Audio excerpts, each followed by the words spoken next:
Welcome, friends, back to Book 3 of our epic campaign of the One Ring. We're starting Book 3 today, and it's going to be a fantastic journey, and I'm excited to get started. I hope everybody is as well.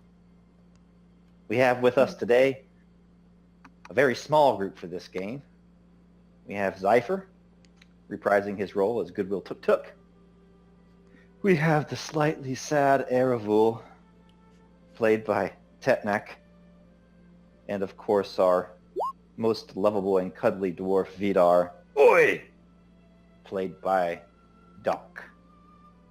So without further ado, here we go. As the screen fades, that old familiar map comes into view.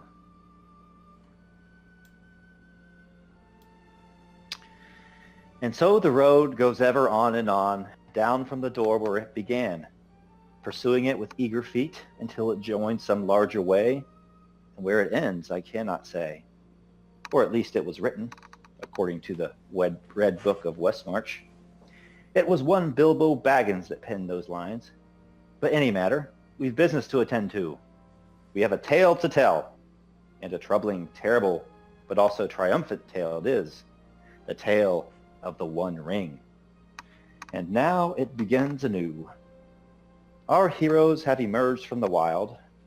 They have stymied the first attempts of the Shadow to grow in the north, reclaiming Fornost and rebuilding Estelden, a stronghold of the Dunedain of the old times.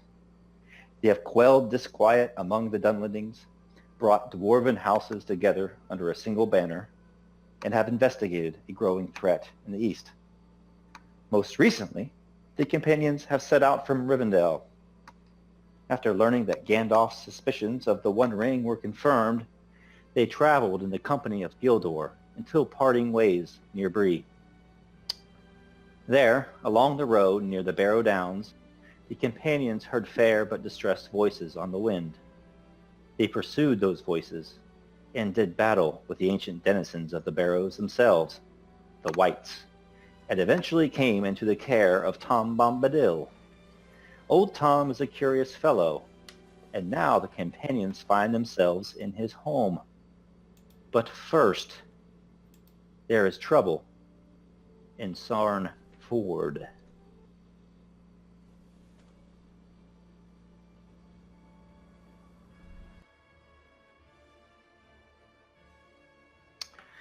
They came like a terror in the night.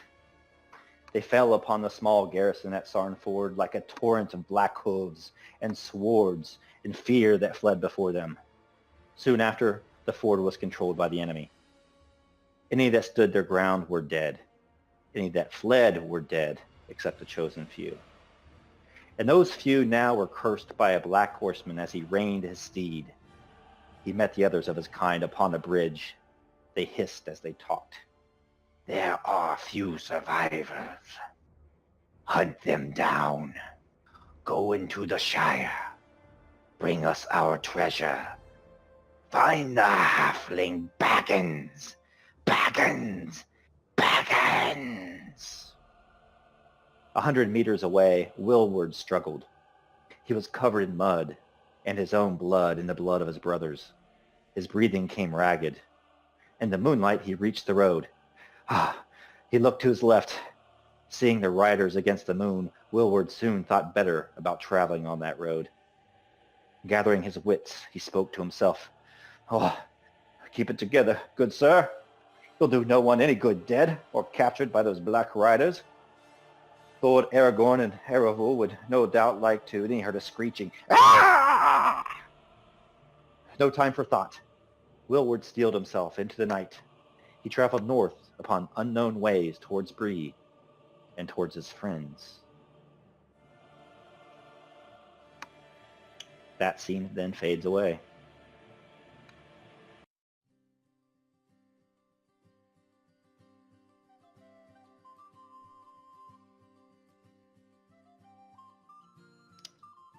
As your scene opens, you're in a house like no other. The walls are alive with vibrant color. Green and yellow leaves and vines swirl and twirl in living light. Your hearts are lifted and your weariness and wounds feel like wisps of cloud blown over a blue horizon. It's 14th of April in the year 3015, and you are in the house of Tom Bombadil. Tom darts through the door where 4 hobbits are gathered around the lady most fair. He gives the maiden a kiss on the cheek, and he starts to sing. "Ho, Dilly, my darling, my goldberry fair, fairer than the spring in bloom, or the autumn golden shining. For we have guests, welcome you fellows to my home. Merry dole, dillo, here is my sweet goldberry and some small fellows. See how they sup at old Merry Tom's table? Come and join us, for we have tales to tell, dole dillo.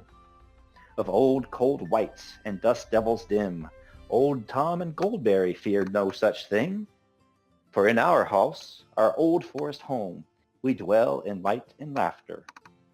Have some bread and butter, men and more, for you must be famished. Tell of your business and be not afraid, for darkness never dwells here. For I am old Tom, and she the river daughter, and we remember days beyond days." Then he dances around the other side of the table. "When there was no light but the light of the lamps, and since how the spring springs and time tarries, I am old Tom, and will treat you to food and drink. For that is my role, if nothing more. The music sings, and I sing along. Won't you sing too?" And he laughs and looks around at the silent faces who are no doubt hanging agape. "The old forest is old, but not as ancient as old Tom."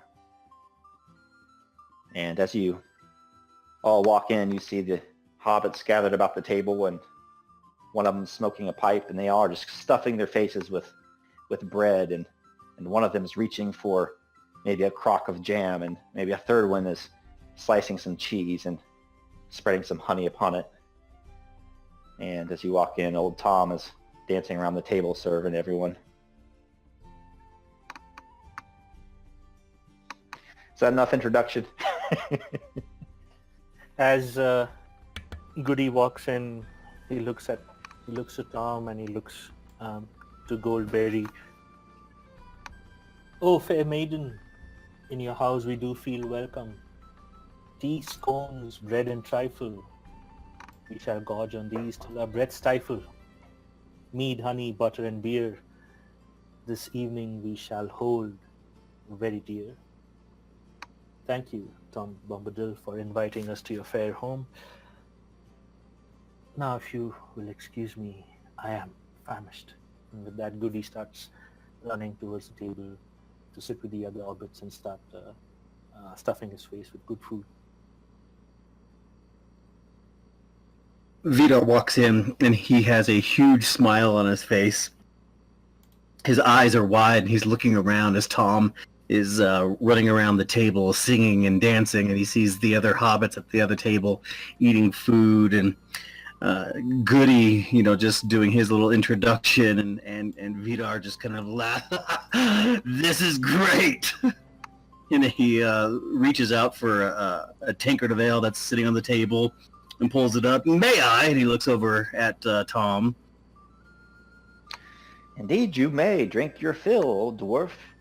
For if you tarry here, there will be much more to drink, and more tales to tell. And Tell me what you think." Vidar nods his head and raises the tankard. "Why, this is exactly the kind of place I want to be right now, especially after our journey. Why, would you look at this, Eravil?" And he kind of nudges Eravil in the gut with his elbow. "Oof." And then he moves into the room and finds a seat at the table, still wide-eyed and looking around.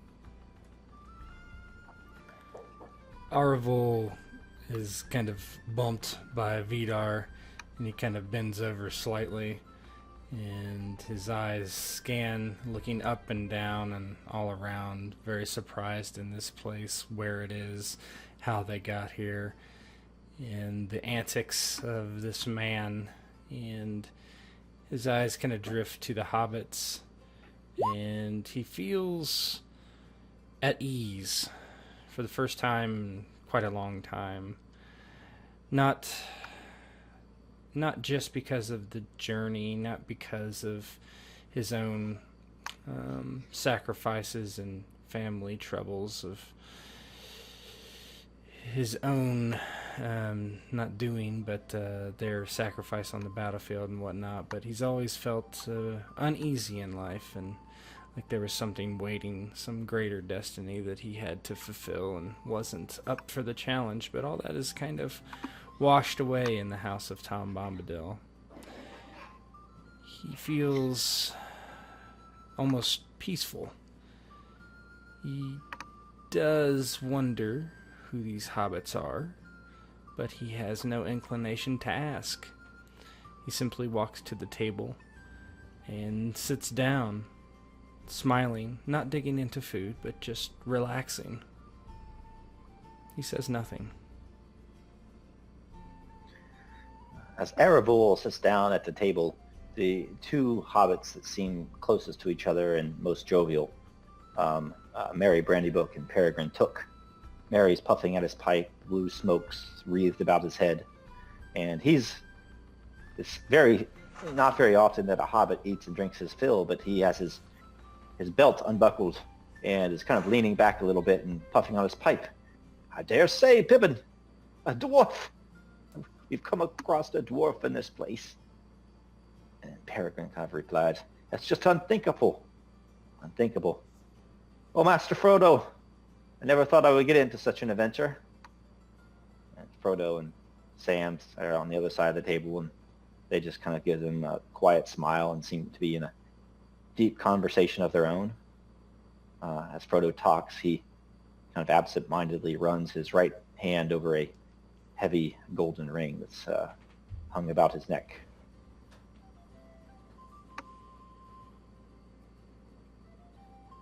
Goody, in one hand he's got a scone, in the other he's got some bread that has jam on it and butter dripping, and he's like taking bites from each hand, rubbing the crumbs off his face with the back of his hand.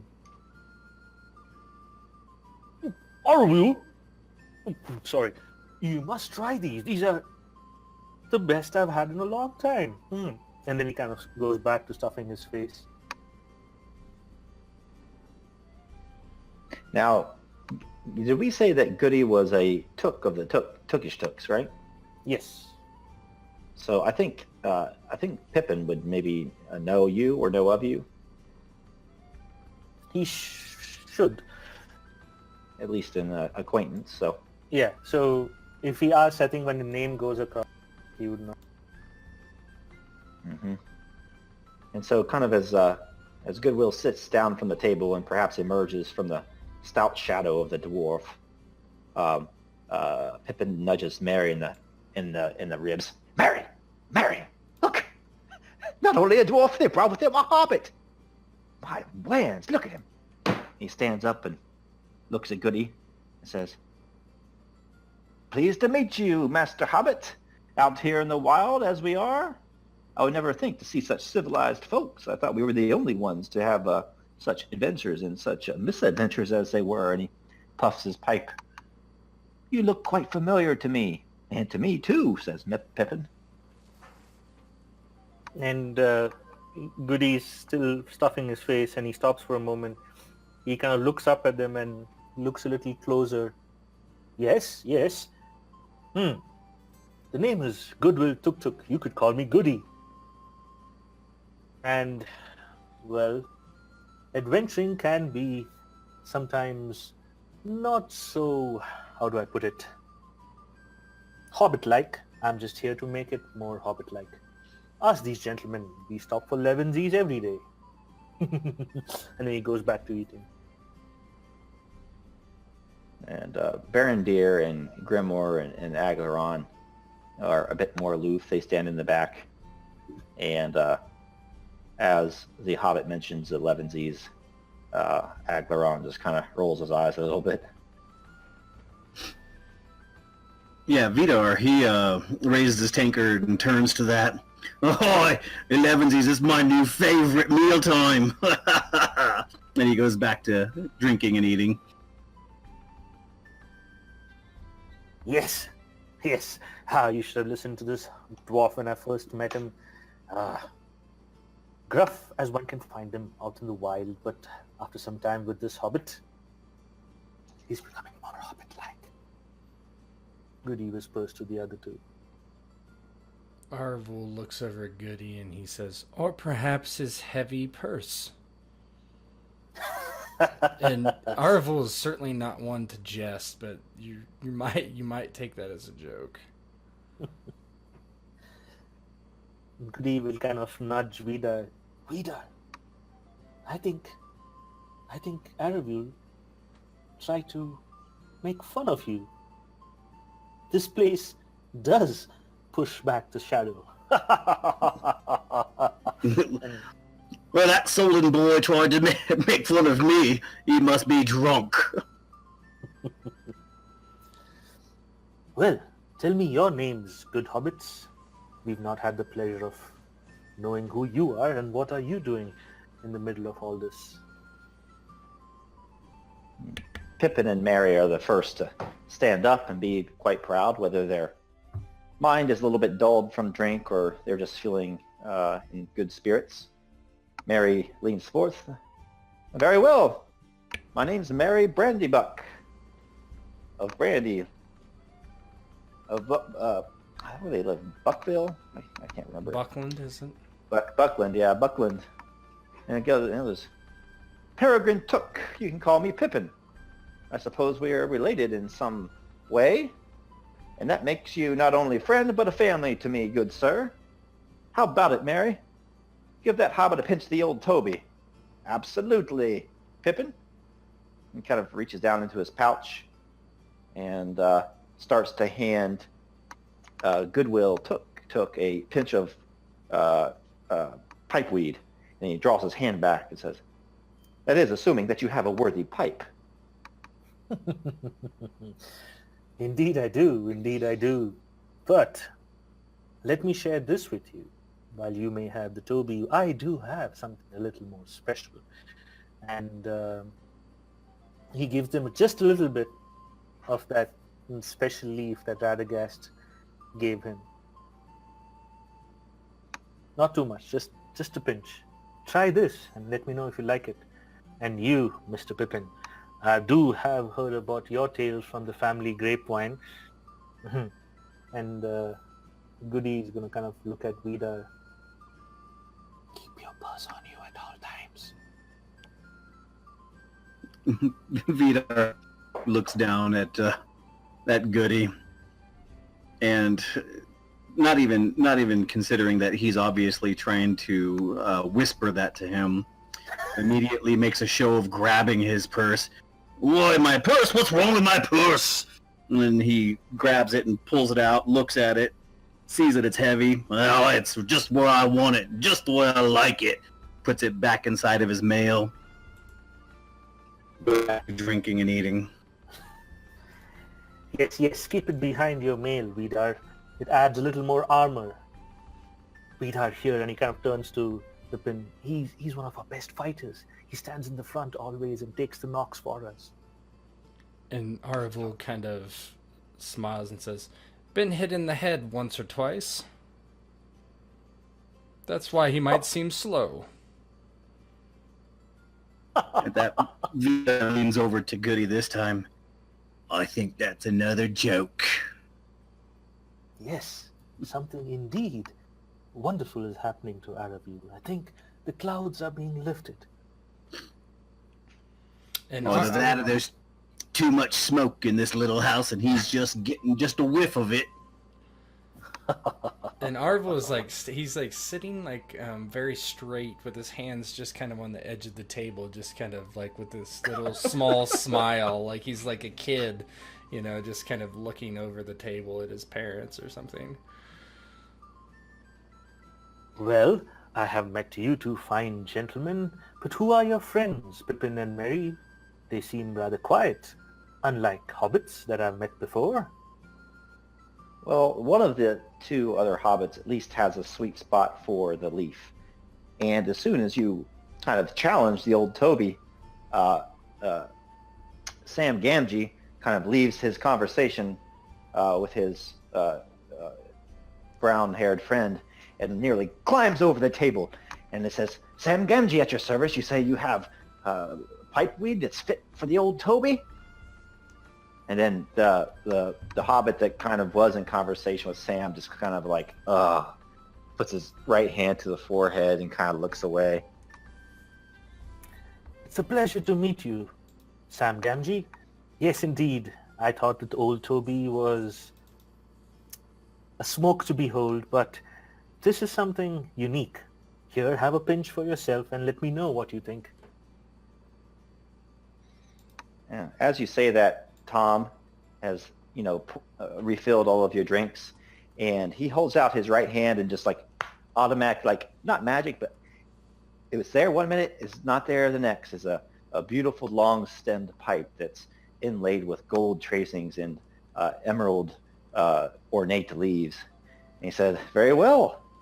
There's not enough pipe weed to go around. We should all have a smoke. There's nothing better than good conversation after a meal, I dare say." Ha! Pardon my manners, Mr. Bombadil. I am after all in your house. You too can have a little pinch. And now Goody's like his pinches are getting smaller. But the thing is, Goodwill, is that the bag doesn't seem to be getting any lighter. Oh.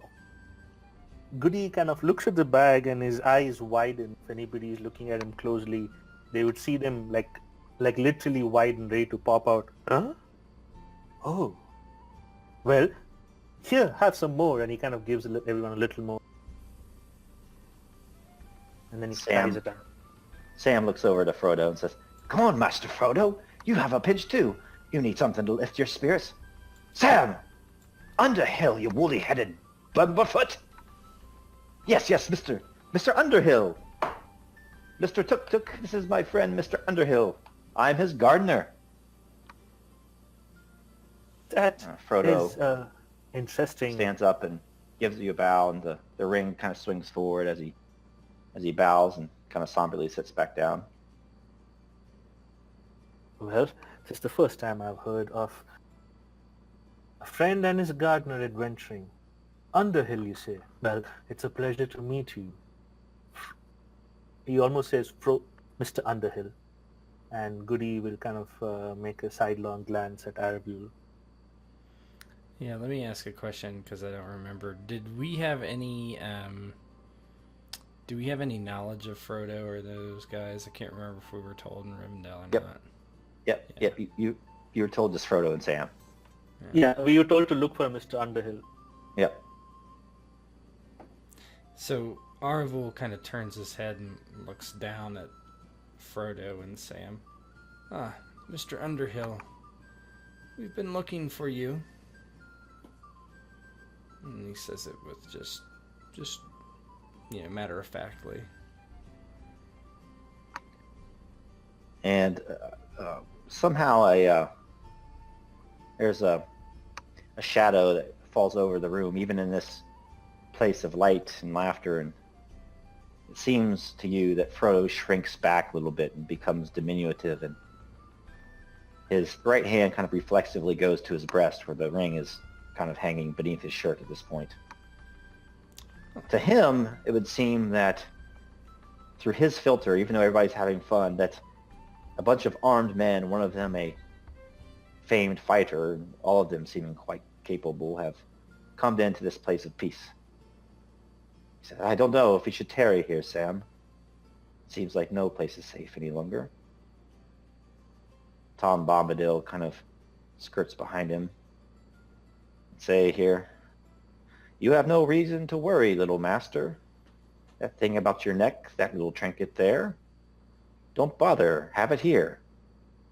And he actually holds out his hand. Frodo, for some reason, he reaches his hand into his shirt and brings out the ring on his chain, and he undoes it from his neck, and you can see the brown curls of hair kind of give way as the ring lies on his palm. To your eyes, Erebul and Goodwill and Vidar, this thing seems to hold an unnatural weight to it, like like a center of gravity that's just pulling everything in the room to its direction.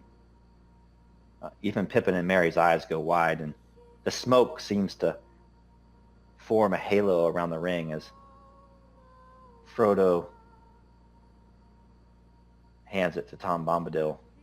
He actually grabs the ring between his thumb and forefinger and raises it up towards a chandelier, and on the chandelier there are flickering candles that are of beeswax, and they melt.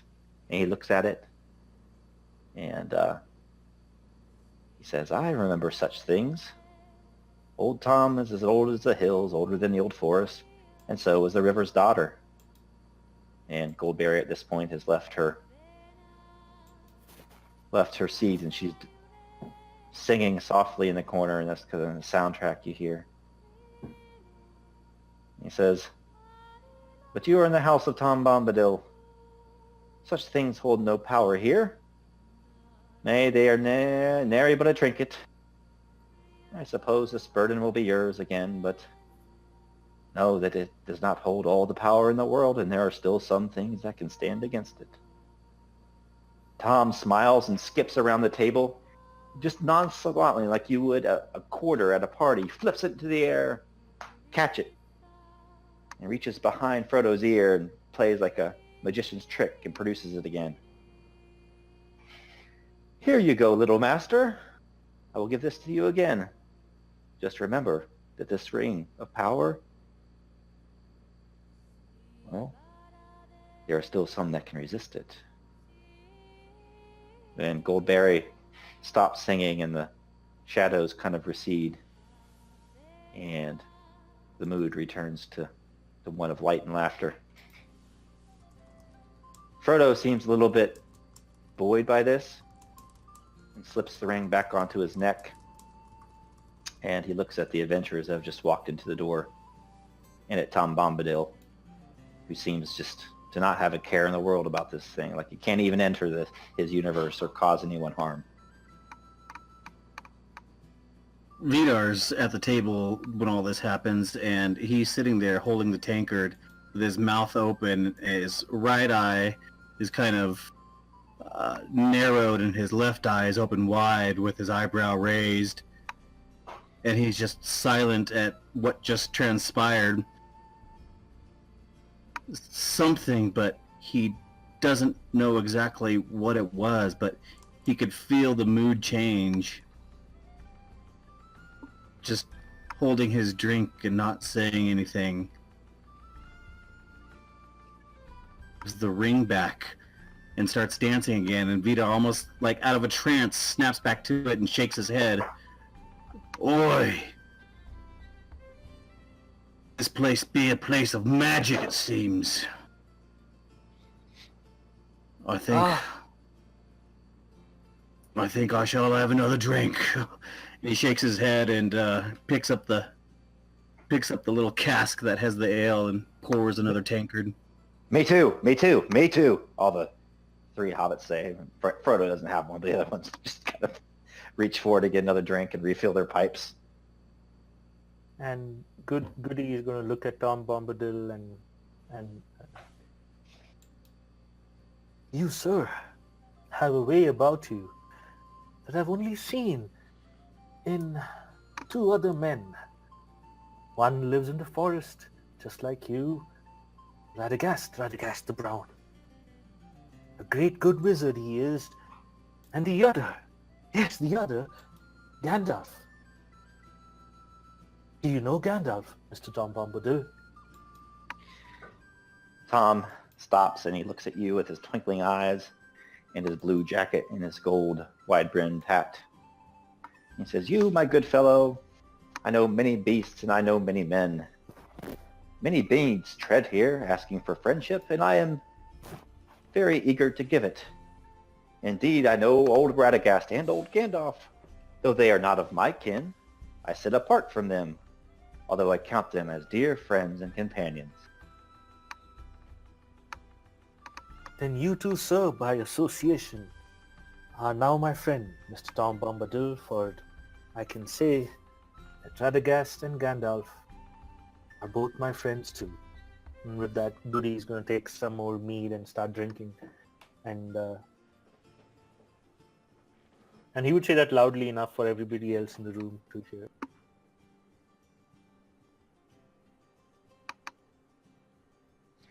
Tom goes ahead and gives a deep bow, and his reddish beard almost touches his knees. Very well, Master Hobbit. Consider old Tom at your service. There's always need for friends in these dark days, even though I fear that you must leave here at some point. And with that, Arvel kind of remembers why they're there and vaguely what had happened, and he kind of scratches the back of his head, almost coming out of his trance of his, being completely calm and at ease, and he thinks for a moment. Yes, I must say I do not remember how we came to this place. As I recall, we were in the place of wights and specters. We were looking for these hobbits, were we not? And then Goody's... At that point, he's like, yes, we were looking for hobbits. We were told they would be traveling on the road towards Bree. And we had to help them, but then I got lost in the mist. Vidar, did you come looking for me? Did we both get lost in the mist? And Vidar, he wipes his mouth off on his sleeve and turns around and looks at you. Oh, me get lost. Oh, yeah. Well, and he looks around at Aragorn. I think he's the tracker, right? Aglaron, I think he too was lost. I don't know, the mists were very disconcerting. We heard wails. It grew all sort of cold, and I found myself in some sort of a dungeon.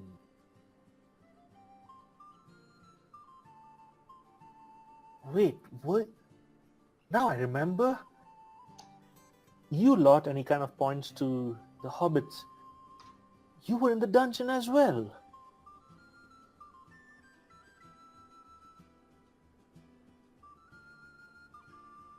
How did you get here? How did we all get here? To see their response.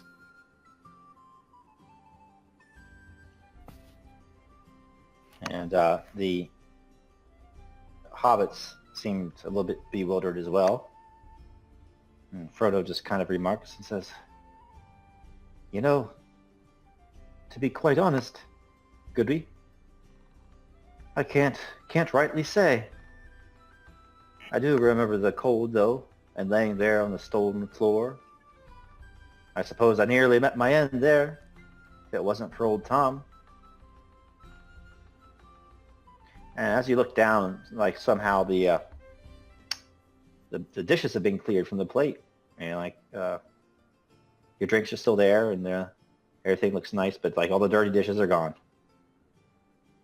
And old Tom is dancing around and says, I hold no fear for those old cold barrows, for in the light of day they are blown away like wisps of wind on a nice spring day. He laughs to himself.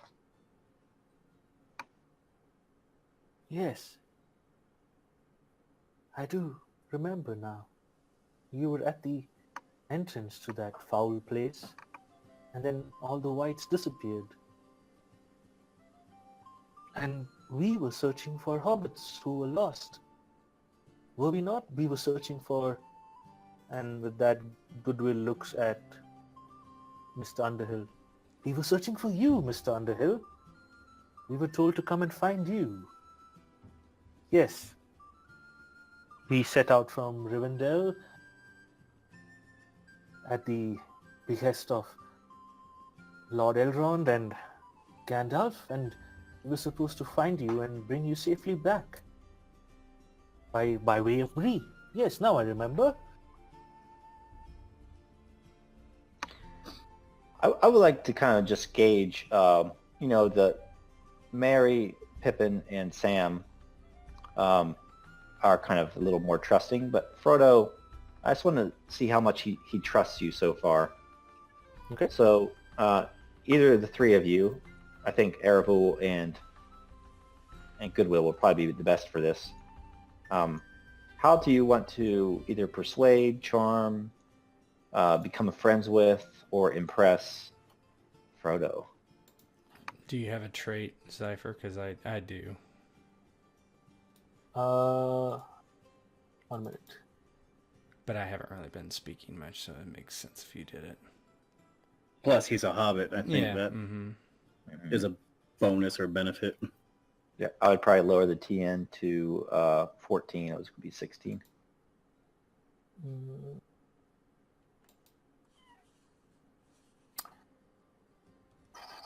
What can I use? 1 minute, let me look at my notes. Yeah, I have 2 traits that might work. And they're traits, so I shouldn't roll, right? They're just automatic. Nope. Yep. Wait, what is traits in this? Is that under specialities? It should be under... Well, I mean, mine are under notes. Notes. It might be under distinctive features. Yeah.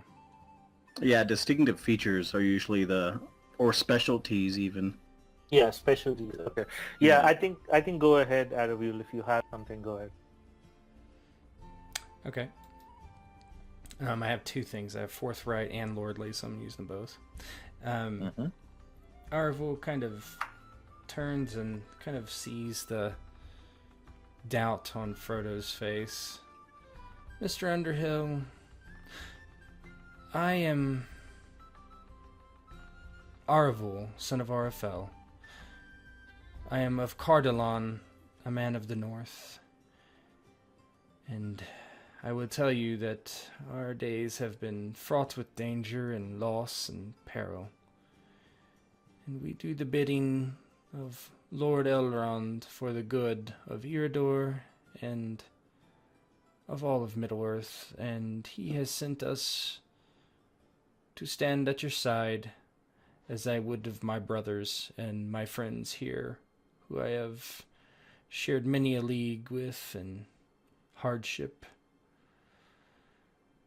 So know, good sir, that we mean you no harm, and quite the opposite in fact. For with my life or death, that I can protect you and see you to Lord Elrond's home, then I will, and so will these. And he kind of smacks Vidar on the chest and puts his other hand on Goody's shoulder and squeezes it.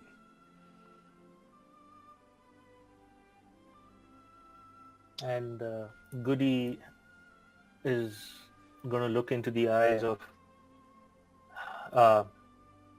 Mr. Underhill, and Goody, if nothing else, is always true-hearted. Mr. Underhill, there have been many a men seeking hobbits like us. Some are men, some are something else altogether. And what Aravul says is true. We are here to escort you back to safety, to where Gandalf the Grey would like to meet with all of us. And it would be my honor to be by your side on this journey.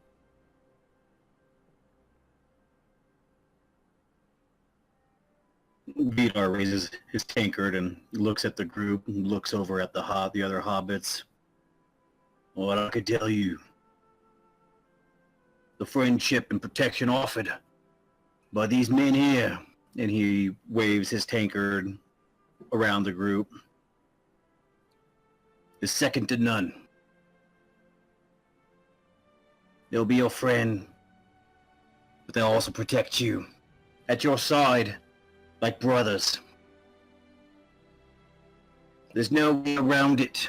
We were sent here to find you, and amazingly, find you here in this place of joy and happiness.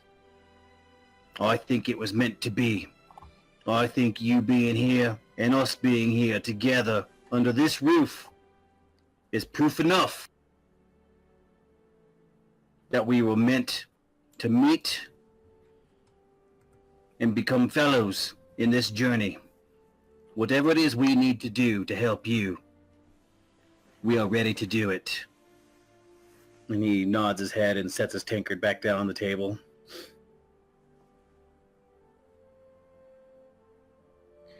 And with that, Frodo Baggins finally stands up from his seat. He actually stands up on his stool and addresses you all. At this point, he's actually standing just as tall as Erebul. He says, "Well, it seems indeed that you, companions, know a good deal more about my business than the average folk do. I also sense something about you, Lord Erebul, that I trust. Although I hope my trust in time will not turn to folly." With his right hand, he gestures to Pippen and Mary and Sam. "If we can trust you with our lives, then you can trust us with ours. We aren't much to look at, but us hobbits, we are stout folk. And we'll get to Rivendell, even if it means the end of us." And he sits back down. Arvel kind of listens to his speech, and he has a small flicker of doubt cross his heart as he knows how difficult it has been to protect Goody, and now he has 5 hobbits instead of 1.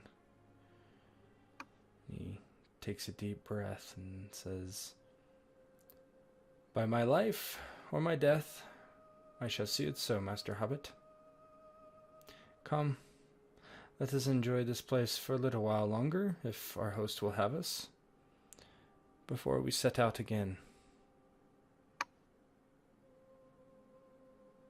And as you say that, you look back down at the table, and Goldberry has set out like dozens of small little tarts with strawberries on them and cream and a couple different kinds of pastries and all sorts of goody treats for dessert.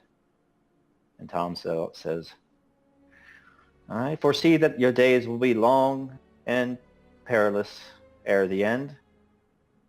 Tarry here as long as you would like, Lord Erebul and kin. But I do recommend that you not tarry over much.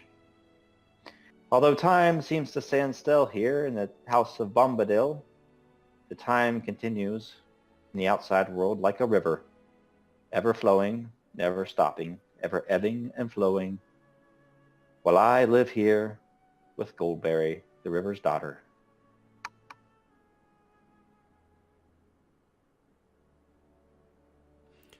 Arvel nods, and we are thankful for your hospitality. To you both. And he kind of nods slightly and looks down at one of the tarts and back at the hobbits.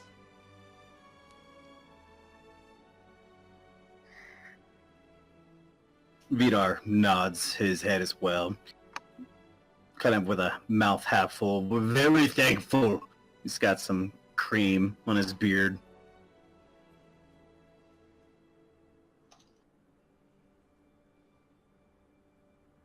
Goody is...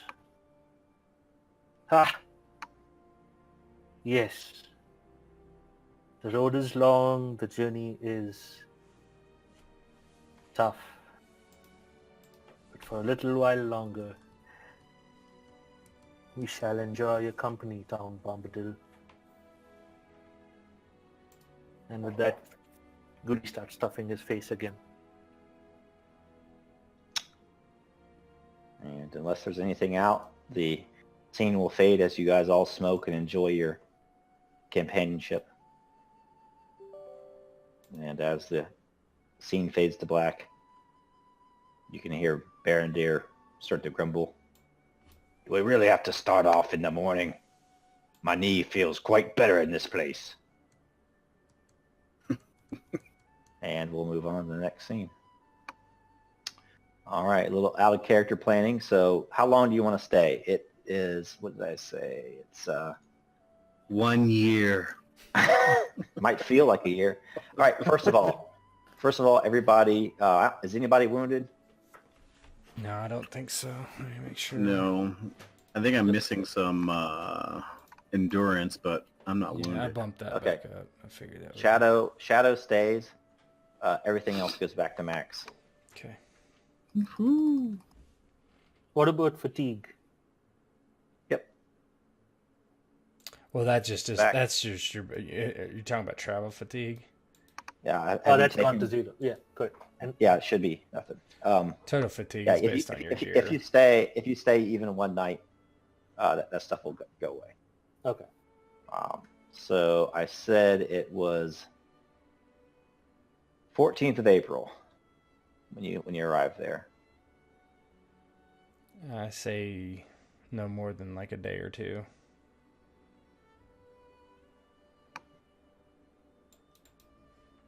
Yes, I agree. Head out in the morning. It's fine by me. The next morning, Mhm. just one more day. 16th. Sure. Yes, 16. That's 16 not gonna is a make good number. An even number.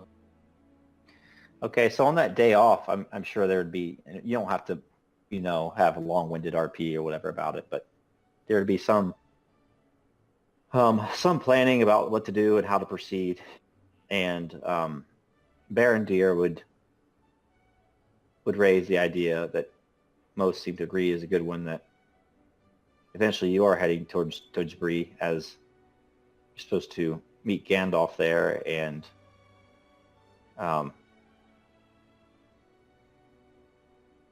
it would be a good idea, perhaps, for someone to watch the road both east and west of Bree. And so Aglaron and Barondir and Grimmer kind of volunteer to do that. And so unless anybody objects, they will head out on the 15th Yeah. to go guard the road. Yeah, Aravul would have asked Aglaron to. Yeah, he would have, probably agreed with that and had Aglaron do it at the very least. But all three is fine too.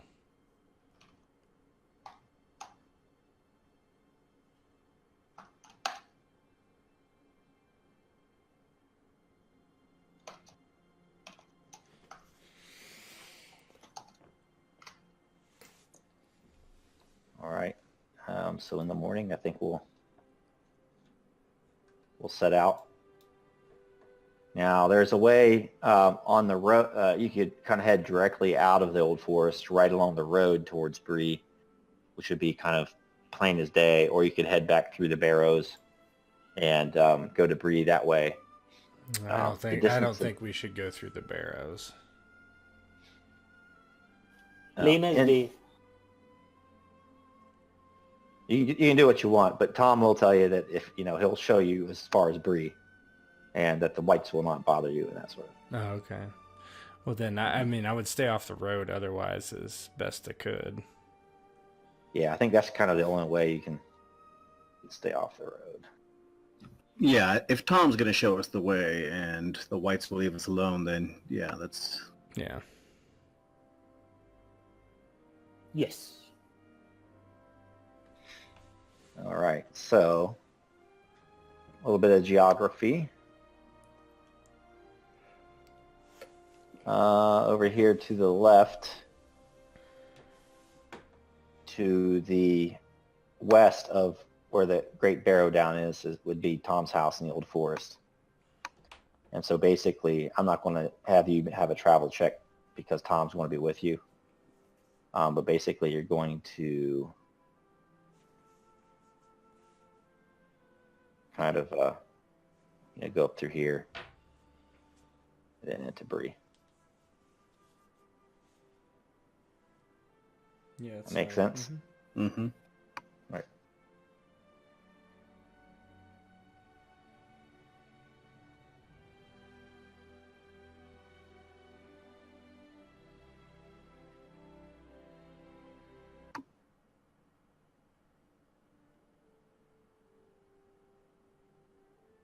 All right. So what's it look like when you guys set off in the morning? Goody is going to thank the daughter of the river, you said, right? Goldberry. Mm-hmm.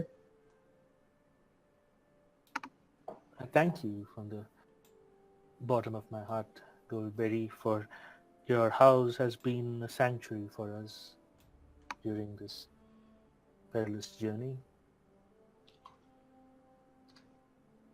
I hope sometime when I'm by this way again, I will have the chance to see you and Tom Bombadil again. And with that, Goodwill will bow and leave the merry house hesitantly. Yep. Vidar will also, thank him for his hospitality and just the kindness that he has shown them. And he'll also go over to Barondir and Aglaron and say goodbye to them and safe travels and journeys. And then he'll stop over at Grimmer. Oi, brother. Safe travels. You keep an eye on those two over there. They've become good friends of ours. I know you're new to our group, but you're a brother now as well. And I'd like it if you do me a favor and the honor of making sure that I get to see them again.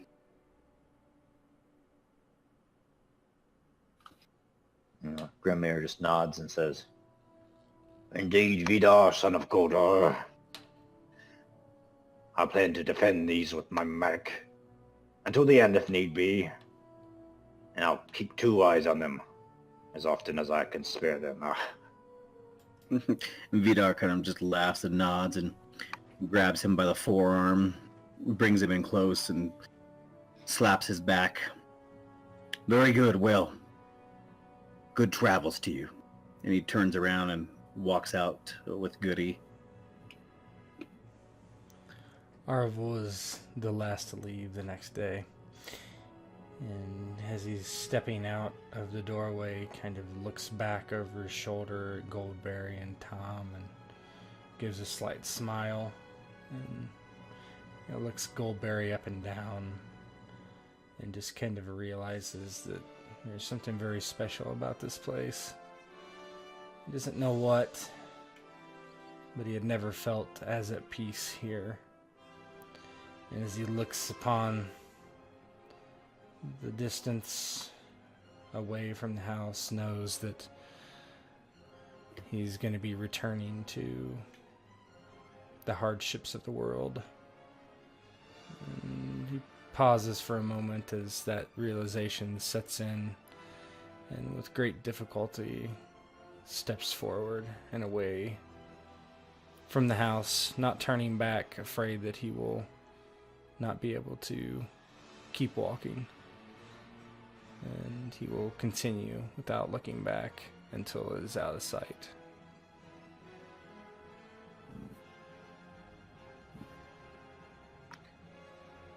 As you do that, you guys just all step foot onto the path and wind your way down into the old forest.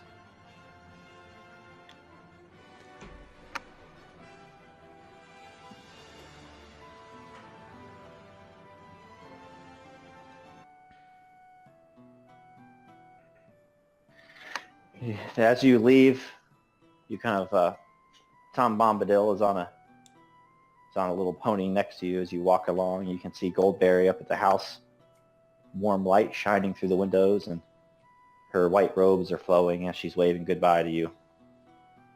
And Goodwill just feels a little tug at his heart, as he never knows if he'll see the fair Goldberry, the river's daughter, again.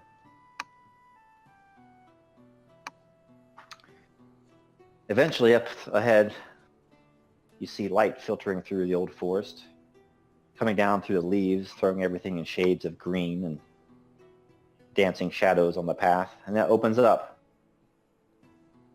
And it seems that the memory of the Barrow Downs is but a shadow, a mist in the back of your mind. As you walk into the low hills, you can see these old and ancient cairns that are crumbling all around you.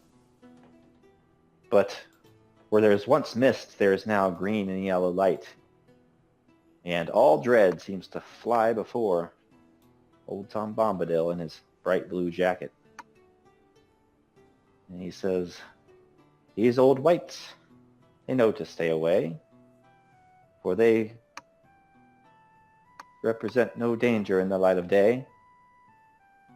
Come, come, hobbits. Come, come, dwarves and men.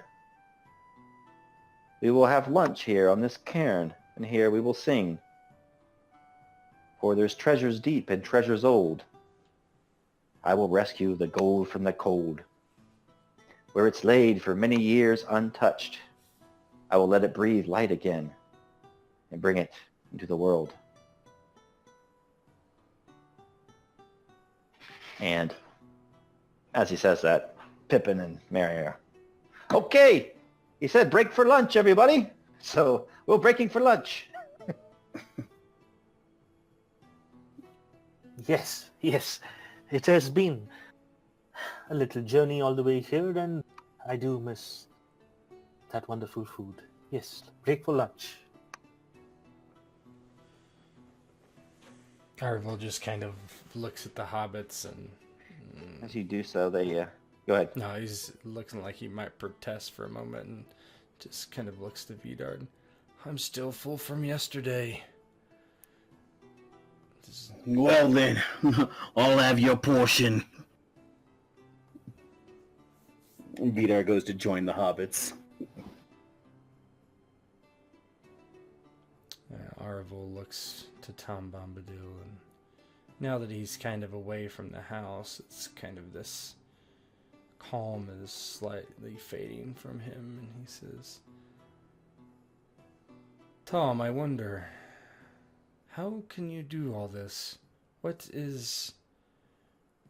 Your house was a pleasant place, but I do not understand it. I do not understand how we can march through these lands unmolested." Kind of looks at one of the cairns. And old Tom Bombadil hops down from his horse, and he kind of looks up at Erebul and says, "Now, Lord Erebul, that's a question worth answering, but I fear no answer will satisfy you. For there are things outside of time and space, outside of this Middle-earth. And here I have always dwelt, with my Goldberry." Dances around, and as he walks across the barrows, it seems that daisies and little yellow flowers seem to sprout around his boots. "But the song I sing is different than your song, I say, but does not make the melody any less sweet. For I fear that before the end we'll all have a part to play, and mine might not be the most important." He laughs. He actually ducks into one of the barrows and kind of disappears down a dark stairway. And you feel, or you can hear, there's a little tiny fire that Pippin has made, and you can smell the scent of some baking that's frying in a small pan.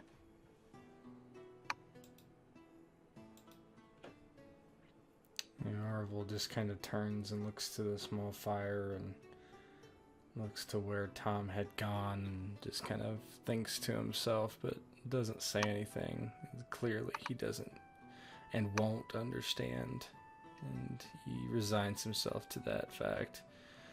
Just knowing that there's Nobody understands. Yeah. Not even Tolkien. Yeah.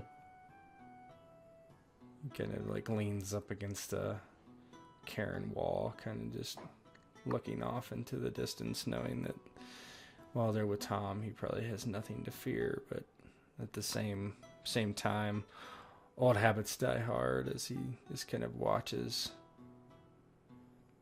their surroundings idly.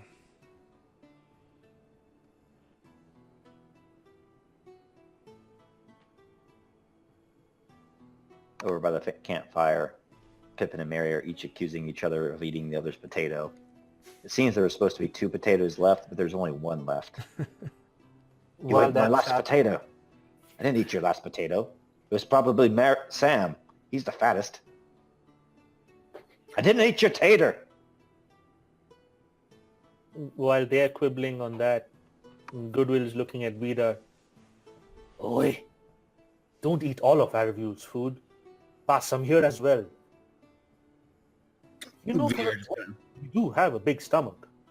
Are you a hobbit dressed as a dwarf? Hi, yes, Mr. Hobbit, that's me. I'm simply just a big fat hobbit in disguise.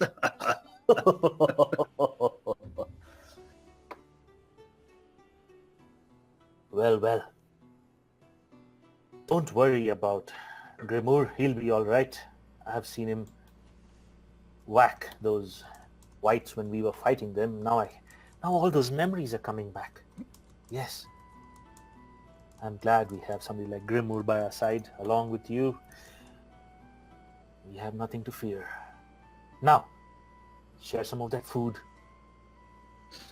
Vidar just kind of grins and he pulls some food out of his sack and starts passing it around. Goodies continues to chomp down.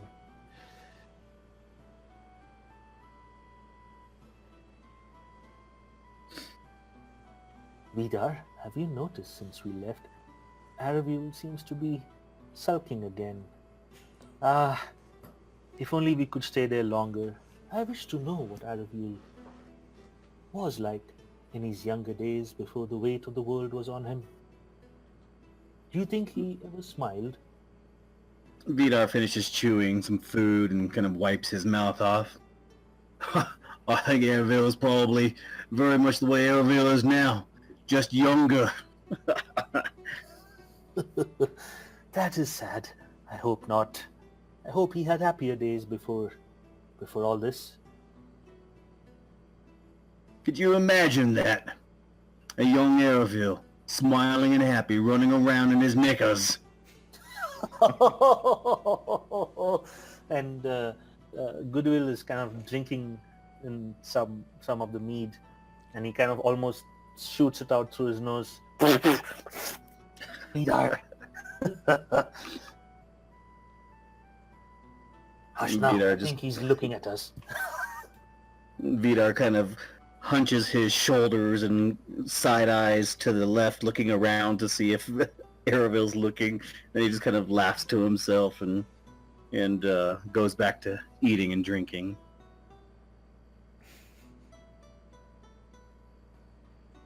Yeah, Aravil's completely unaware.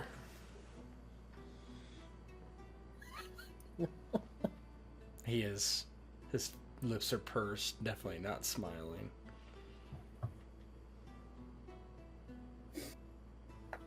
And while they're waiting for Tom Bombadil, Goody is going to look at the hobbits and he's going to regale them with one of the tales from the journey of our fellowship, about the time they fought Fat Sarkin and with the help of Mogdred, and it's just going to kind of, while they're waiting for Tom Bombadil, keep the hobbits entertained. Stories of adventure.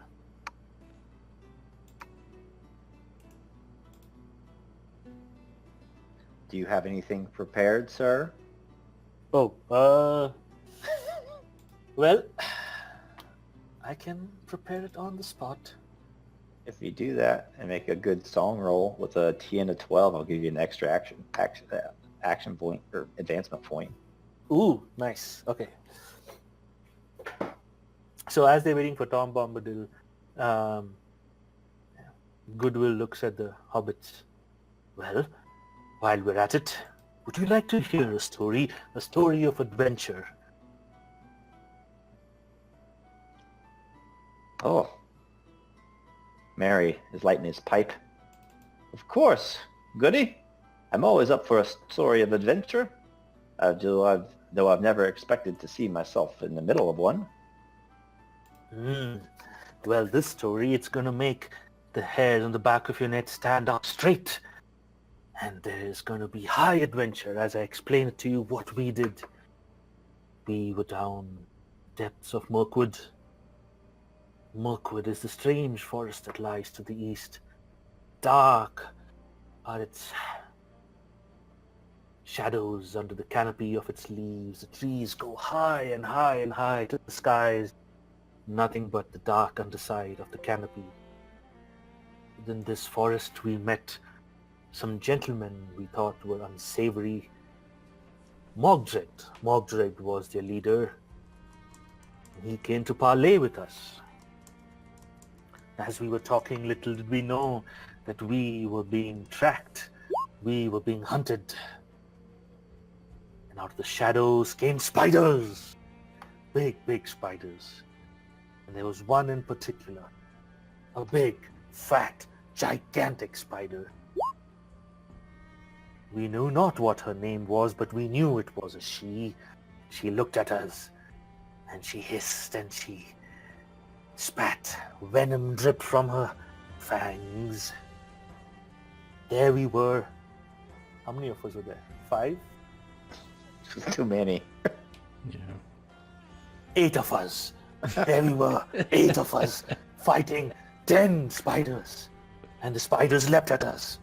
From the north, from the south, from the east and the west, from the top. We were surrounded. And in this fight, he looks around and he points to Aravu and he points to Vidar. They stood strong and they stood steady. They fought the spiders back. Grimur, Berendir, Aglaron, who you met before, they fought as well. Me, I was hiding behind Berendir's feet. You see, somebody has to always make notes of these momentous occasions, but nonetheless, they fought hard, and Mogdred and his men fought hard as well. Eventually, all the spiders were slain, and Fat Sarkin, she attacked us. She was upon us. Her fangs dripping with venom, her tail spinning webs around us. Vidar swung his matter, Caravu swung his sword, Aglaron shot his arrow, Berendir brought down his sword, Grimur swung his axe. And after a tough, long battle, we brought Fat Sarkin down. In the process, we did lose a few good men, but Mogdred was saved, and Mogdred realized what we were here for. We became good friends with Mogdred that day after vanquishing the spiders deep, deep in the black heart of Mirkwood. So you see, my good hobbits, you are in strong company indeed. Strong company. Vidar's sitting there with his mouth wide open and his eyes wide, as if this is the first time he's ever hearing any of this. He's just in amazement at this story, and just like, wow, boy, that does sound like quite the adventure now, doesn't it? Aravul's kind of like, you can just see him kind of looking over his shoulder, his eyes kind of like rolling as he's listening to the story, and he kind of calls over, "That's not exactly how I remember it. I remember it that I was laying on my back with this gigantic spider over top of me, and I could hardly miss as I jabbed my sword up as many times as I could, and then it almost fell on me. Not exactly heroic." Ha! Aravul, see, hobbits, he is not scared of a fat spider. He went as close as he would dare and fought with it in person. He did not care if it was on top of him. All he cared was for his friends, and he did save us that day along with the rest of them. All four hobbits are absolutely transfixed. Pippin has his fork halfway to his mouth with a piece of what looks like sausage hanging off of it. And even Frodo is enwrapped with his jaw hanging wide open. I'm not going to make you roll for that. You get the point automatically, but I want you to do the roll for, see if maybe you get some great or extraordinary successes, and I'll maybe give an extra one or two. Okay, cool. So, song? Let's see. Song's not actually a roll, right? It's a riddle, I think. There is song. So I'd accept song or riddle or riddle. Wait 1 minute. Shit, There's sheet. song. Okay. Just use the skills drop down. No, I know, but I remember before that the sheet would actually show, which was better among the two. Ooh. It should. Let me look. Oh, 1 minute. There's like 1 the little minute. check if you go under common skills, the little. Yeah, for you, riddle is 2 and song is 2. They're the same. Okay, cool. So then I shall do a song, and Target Goody moves is like well. standing and he's waving his hands and. So, There you go. hey. Great success. So you get 2 extra advancements points after the Yeah. session. Excellent. So they are just amazed by this story. And this trip down memory lane seems to avoid the spirits of Eravul and Vidar as well. At this point, though, Tom Bombadil emerges out into the sunshine. What is it? Have I interrupted a tale? Ah, Mr. Bombadil. Yes, you have not, but I wish you were here as I was regaling hobbits, my brothers, with the tale of Aravul and his fellowship. How Vidar, Aravul, Grimur, and Berendir, and all of us, well, most of them, vanquished a great big spider deep in the heart of me. Oh, a terrible tale, but a tale of bravery, I suspect. And a tale that ended happily, as I assume none of you were spider food. No, it is not possible, Tom Bombadil, to be spider food in the company of such great men and dwarfs. Aravul shoots you a glance at that, because that is absolutely not true, and he frowns very deeply. And I think that's enough tales for today, Goodwill. Yes, Aravul. Well, Vidar Mr. looks Bombadil. down at his food and just whispers under his breath, "Spiders," and shudders. Ugh. And you see that behind him, Tom Bombadil is now dragging a large brown sack that's cinched about its top with a gold band. And he drags this thing out onto the mound, and he empties it.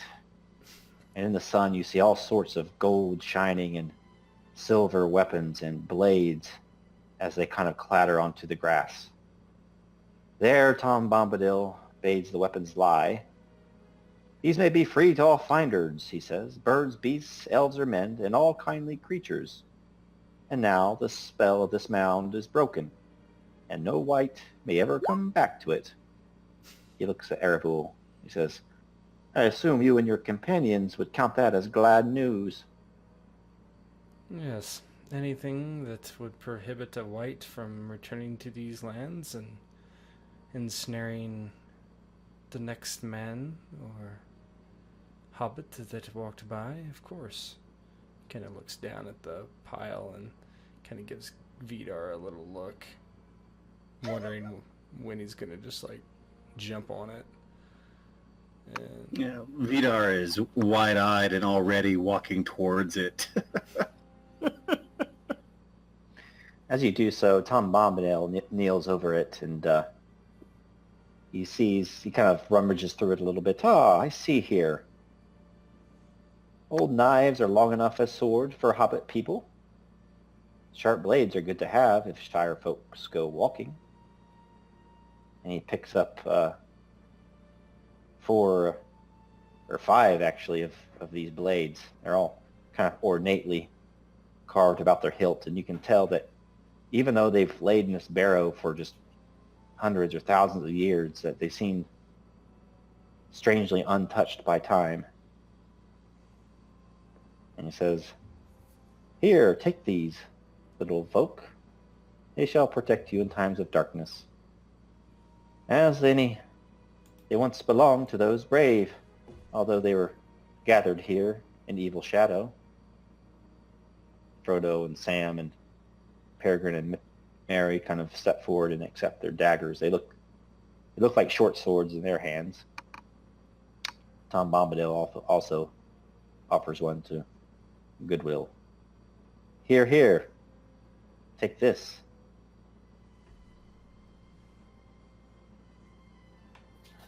Ah, thank you, Tom. This is wonderful.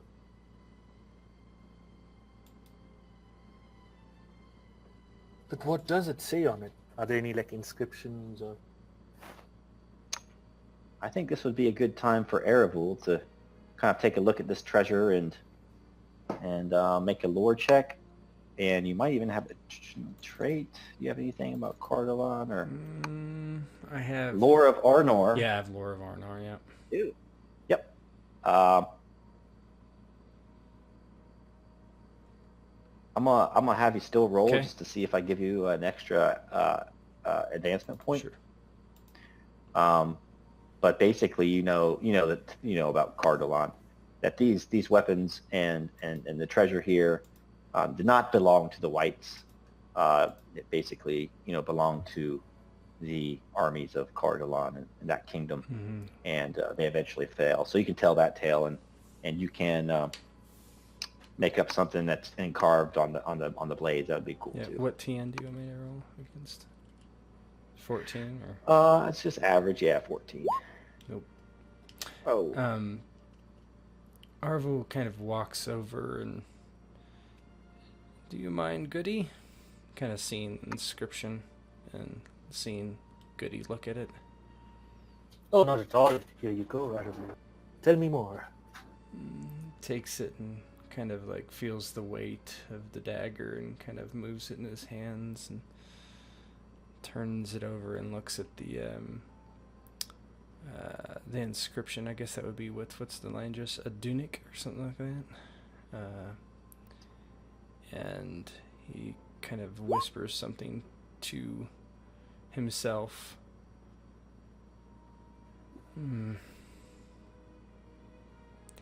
Goody. This blade is called Lightbringer. And he Lightbringer. thinks about it for a moment. I've heard of this. And he looks at over the other 4 swords or daggers. They were the daggers of 5 princes of Cardalon long ago. Before any of this. He kind of looks around. I do not know how they have come to this place, but the stories they have said that 5 princes rode against the shadow. Their father was slain, and each of them to fight back evil men corrupted by the power of the Dark One. They all died that day. Their swords were broken, ancient blades, and all that was left to them were their 5 daggers. And they took up these daggers outnumbered and outarmed, and fought with valor and bravery, killing this king of Angmar and winning the day, but not before each of them perished. And kind of hands it back over to Goody. Goody takes the sword and he holds it in both his hands, looks at it, looks at Aravu.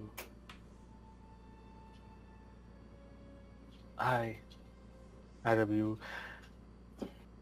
shall do the Princess of Cardolan, shall do Cardolan, and you, Aravu, proud by my deeds with this sword by my side. You have Goody's word. And with that, Goody bows deeply to Aravu. And smiles slightly. These are a symbol of bravery, of kinship. It could not go to anyone better. And he kind of looks over at the hobbits and gives them a faint, forced smile.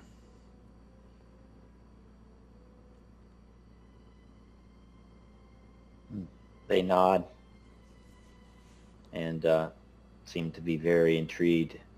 It seemed that they have fallen into a troop of lore masters, master riddlers, master singers, and warriors. And for them, well, they just feel like they're the most important people in Middle-earth right now, which they probably are. A stroke of responsibility hits Pippen and Merry, and they actually start to clean up all their gear, which is unusual for them. So they start to do that.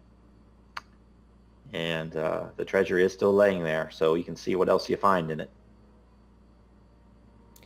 At this point, Arvel's kind of curious because finding No, I this. don't have to prod Vidar. Yeah. Now that he realizes that there's artifacts from Cardolan, he kind of walks over and begins to look.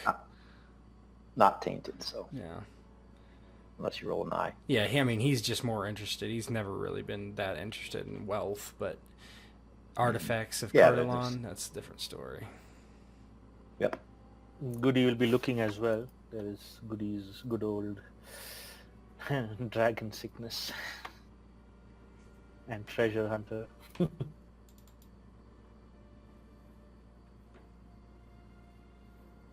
All right. What do we roll? Let's let Vidar kick it off. Oi! Well, what we got over here? Vidar his head's just kind of craning around, looking, kind of starts picking things up and holding them up to the light, looking at them. What am I rolling? All right, so first of all, without spending any XP or anything, you roll a single feat die. So how would you roll a single Isn't feat there die? a bonus? If you click on the bonus die, isn't that it? Yeah. Ah, yes, indeed. I did, though, and nothing happened. When you click bonus, select one. I did, and... That might. Yeah, that did. That's a token mod thing. That gives us. Look at your token. I see. Oh, that makes it so you can spend extra D6s. Oh. Oh, remember? So I guess just roll D12, huh? Yeah, I think there's a way to do it, but we haven't played in so long. Didn't you have you have set up a feat die, right? Hold on. You can just roll anything and just use the just roll something. Yeah, just do this, right? /R 1T feet. Let's try if that works. Yeah, there you go. Just do that. /R. That counts as yours. No, just kidding. /R 1 T. Just copy that and paste it. Yeah. Oh, okay, yeah, that's true.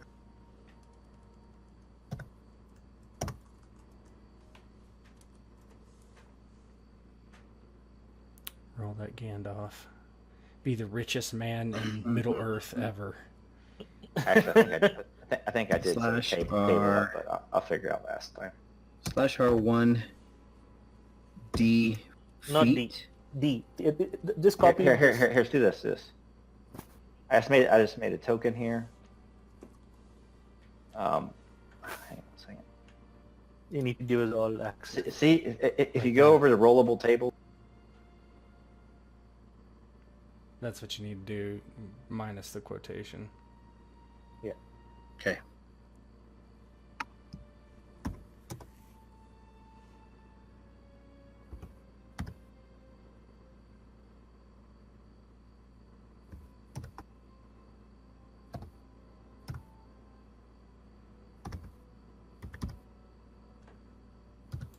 you typing it with your thumbs or what?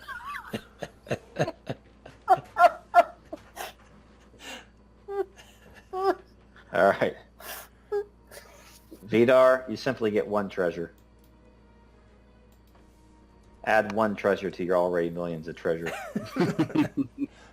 This isn't worth anything. All right, Aravul. Bah. Alright. I'll type with my thumbs too.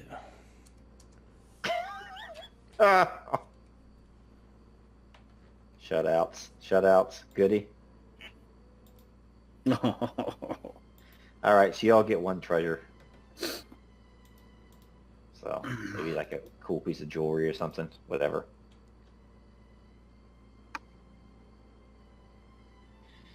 And so eventually the sun starts to kind of reach the zenith overhead, and the shadows of the barrows start to grow long, and you see these inky shadows creeping over the grass, and the sun starts to set into the west. Tom says, "We are nearly to the border of these old downs. And as there I must leave you. You can make your way to Bree. There you will find shelter, warmth, and laughter. Although beware, as some men have turned to evil in these dark days."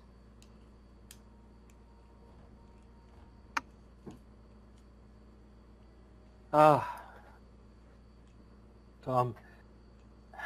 it does make the heart a little sad to leave your fine company. But our journey and our destination calls to us. I hope we do meet you again sometime and share our stories from the road in your fine house and your fine company.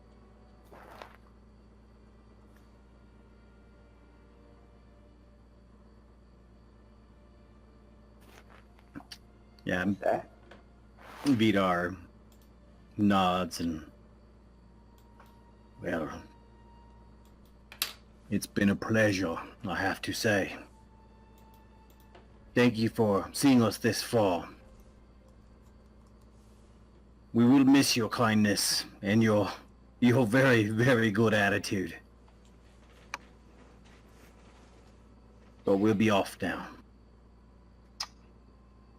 Very well, young masters, young dwarf, and noble man of the West. If you ever do find your feet treading the paths of the old forest again, do pay us a visit. Our table is always ready for visitors, and Goldberry did like the company of especially the halflings. He musses Goodwill's hair. Ravel looks to Tom. Fare thee well.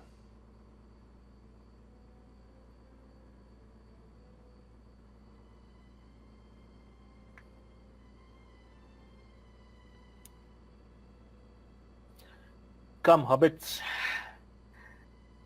We shall make our way to Bree and from there to Rivendell. The journey will be long, but the company will be sweet. Let us not tarry any longer. Let us make way and find some camp before the sun sets. Come along now. Say your goodbyes.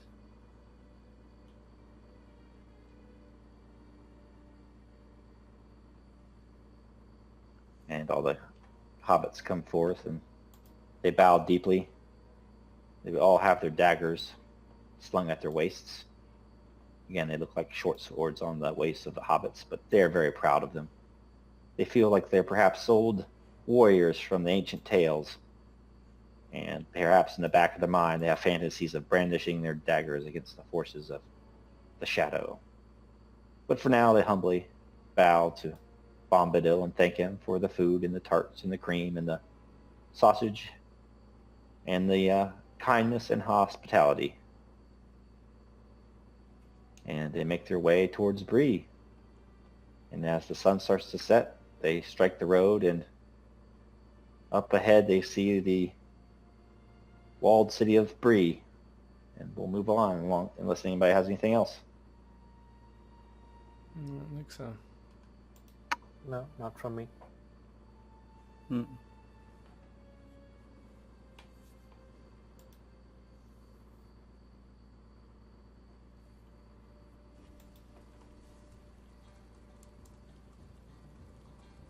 All right.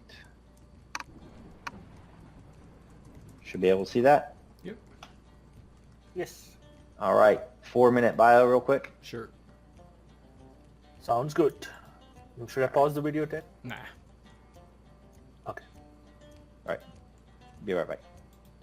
Headset off for this whiz. Might take a little longer because I'll be using thumbs.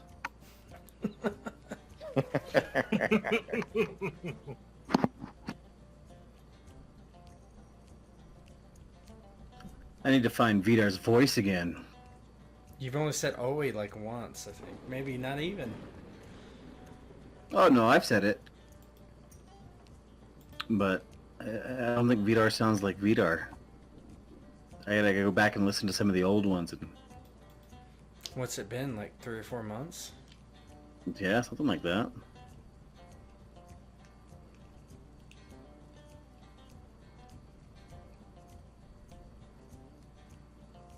Oi! Oi! Oi! Oi! Oi!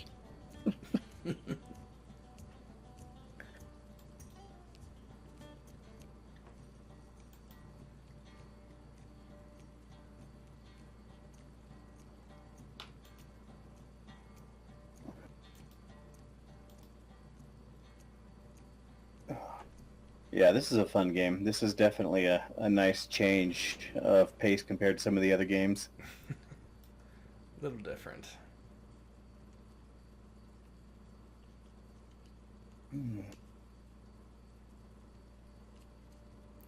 Can't just be a murder hobo in this. Unless you're You Curtis. I'm gonna cut off your ears. Orcs.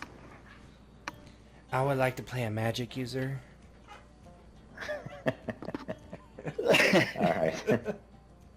I guess Cypher can let us know when he returns. And we can... I was telling Tet I have to find Vidar's voice again. I don't think I have his voice down.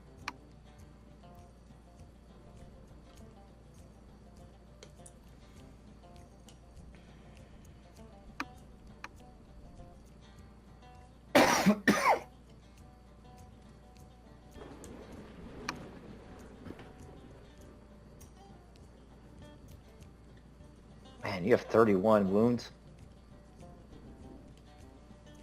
Vidar is a tank, man. Endurance, yeah. Endurance. Oh, yeah, we haven't played. It's been like 6 months. It's been a long time. Oh wow.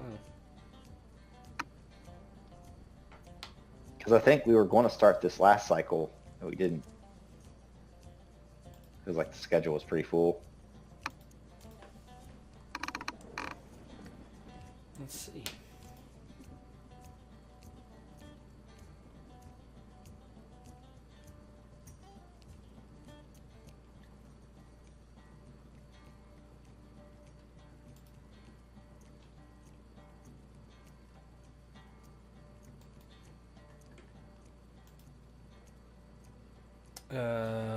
June 23rd. Yep. Wow. 5 months. 5 months. Jeez, my standing is 5. I should have my royal guard with me.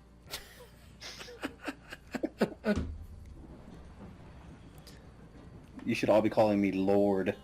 My status is also Wow. 5. Don't get ahead of yourself.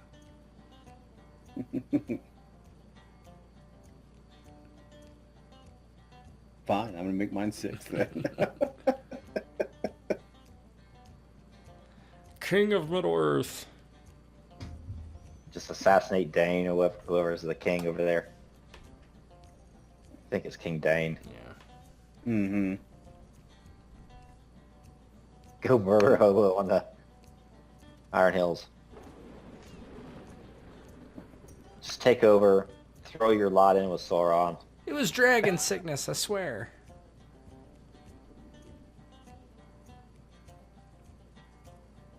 Yeah, I think Cypher is pissing with his thumbs. Checking his prostate as he does it.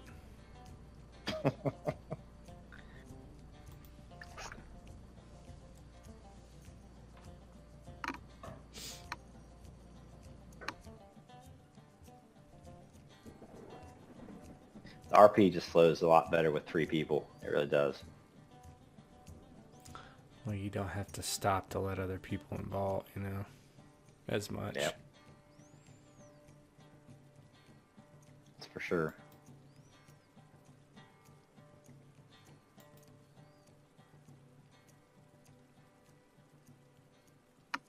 Where is XP recorded? It changed. It's like in the upper right hand of your sheet now. I added the XP and advancement points for the last session already. Why is it 2 different numbers, 15 So- and 10? So 15 is how much you spent, 10 is how much you have. Oh, okay. You're saving up a good chunk. Yeah. I think my next one will be Valor or Wisdom. Now that I have 4 in Longsword, I don't have to deal with that anymore. I need to read through the rules again. It's been so long. There's so many little subsystems, to learn. Mm-hmm.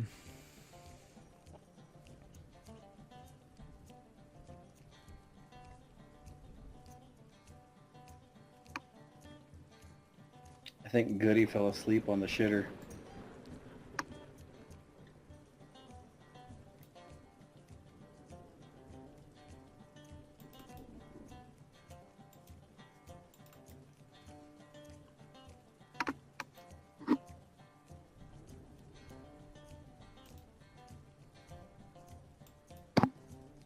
Back.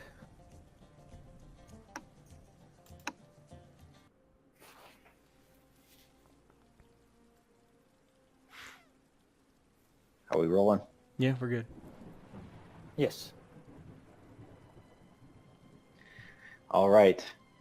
So the sun starts to set and evening starts to deepen outside of Bree as you start towards the south gate of the city.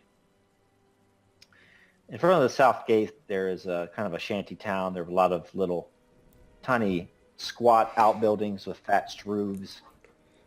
Most of them are very well kept, but some of them you see just kind of mean faces staring out at you from behind windows. One of them, in fact, has a little horse stable out front of it. As you walk past it, you see two dark shapes kind of on the corner of the building by the stables. And you hear this crash, crash. It's like a crack of a whip. You hear, "Roar!" You hear the name of the horse. You see that one of the men is whipping this horse. Fall in line, he's saying. While the guy next to him, all hunched in the shadows, seems to be drinking a big flagon of ale or something like that. As you come down the street towards the town, one of them kind of turns to you. He says, "Oh, look at you. What are you looking at? You judging me on how I treat my animals? Lots of queer folks about these days. Can't be too careful. I've never seen this many people coming by late at night. You can't be up to anything good. And the squint-eyed man next to him says, "Oh no, they can't. Can't be up to anything forthright now, can they?" And through the rain, there's this horse that looks underfed and has ribs that are showing through its saddle, and it's strapped with some sort of supplies that you can tell. Arvold turns to them and frowns as he looks down upon them. How much for your horse? Don't make me go into the money system again. We can abstract it, but I'll pay a treasure to get that horse from No, you. you guys are wealthy enough to probably buy it outright. He goes, "Why would you want this beast? He's obviously malnourished. He's never been good for nothing." He smacks him on the side. "Beast of labor, that's all he is. I didn't offer him for sale, but since you're asking, 5 silver coins." Arvold immediately goes into his pocket, pulls out 5 silver coins, and tosses them at his feet. Oh, look what we have here. A righteous king. And the squint-eyed man stoops over into the mud, and you can hear his hand squishing the mud. It's picks up the coins and puts it into his purse at his size. Now, you give me my share there. And he just kind of snarls. Arvold just walks Drinks up to deep. the horse and begins unpacking it.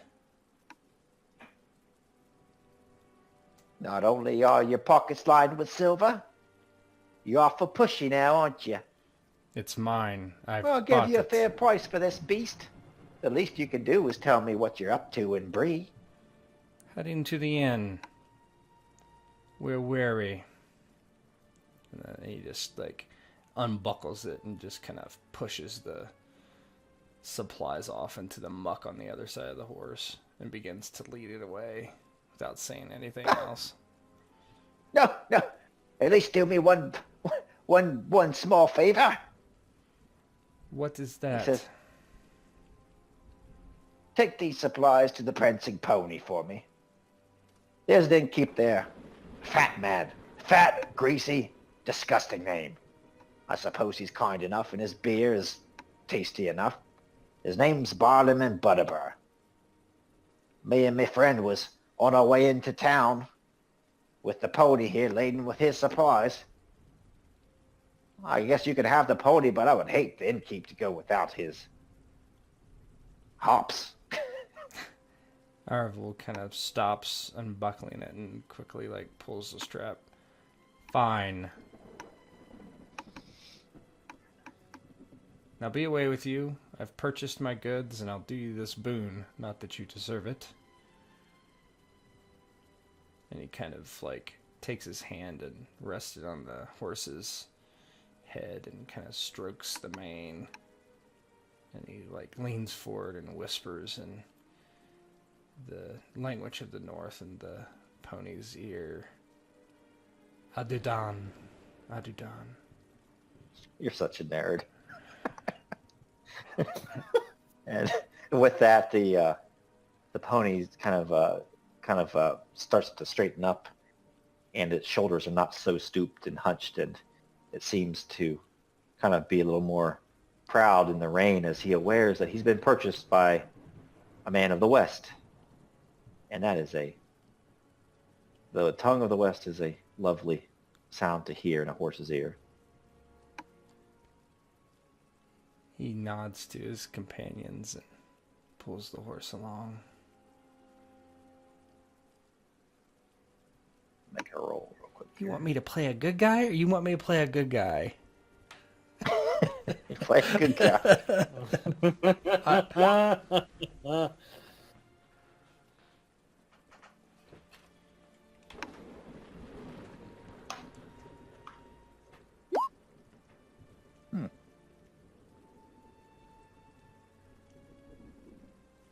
guys heading off into the dark? Yeah, I'm just heading towards the... looking for the inn.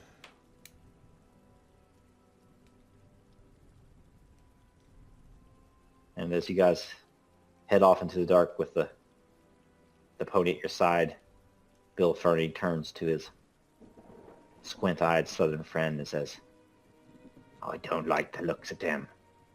Did you see all those shapes in the back? Dwarves or halflings, I'd say. Come inside. We need to chat. And they go back inside the old house. And I'm going to give you guys all now access to the pony. You can all edit and control the pony. I know you've all wanted a pony. Is this Bill, the pony, perchance? It wasn't named Bill yet, but yeah, eventually would have become, because they called him Bill because of Bill Fernie. Yeah. Right now it's just Bill Fernie's book. Yeah.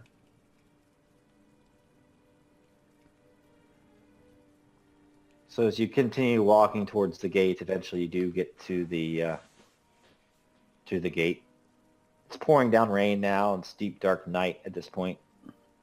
The puddles in the road are kind of lit by the kind of amber glow of candles. And you see the hatch open in the gate. Hey there! What you want? Don't you know it's after hours? Arvel steps forward, delivering supplies to the prancing pony. He kind of nods. Who delivers supplies at such an hour? Well, those who wish the supplies not to be soaked.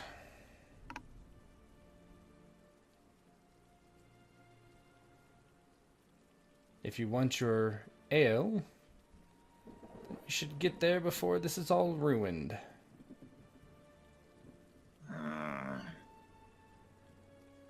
Kind of looks down at your crew. He says, queer days, queer days. It's miserable weather out. It's spring storms are brewing. I guess it's blowing in all sorts of riffraff. From the looks of you, you mean trouble. Supplies or no. If this be the case, I pray you move along. Bree Town has enough trouble without the likes of you. The constable won't tolerate no more thieves, drunks, and general do-batters. Sir, I assure you, no trouble is meant by us. And I'd use forthright.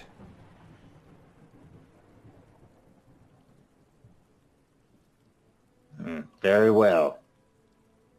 Well, I'm going to keep my eye on you. And he kind of goes down from his post near the... as the gate kind of opens up. Arvel would lead Bill through.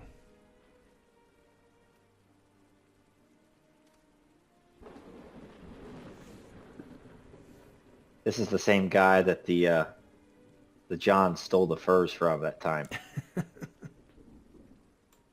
So no, he doesn't fall asleep at his post anymore.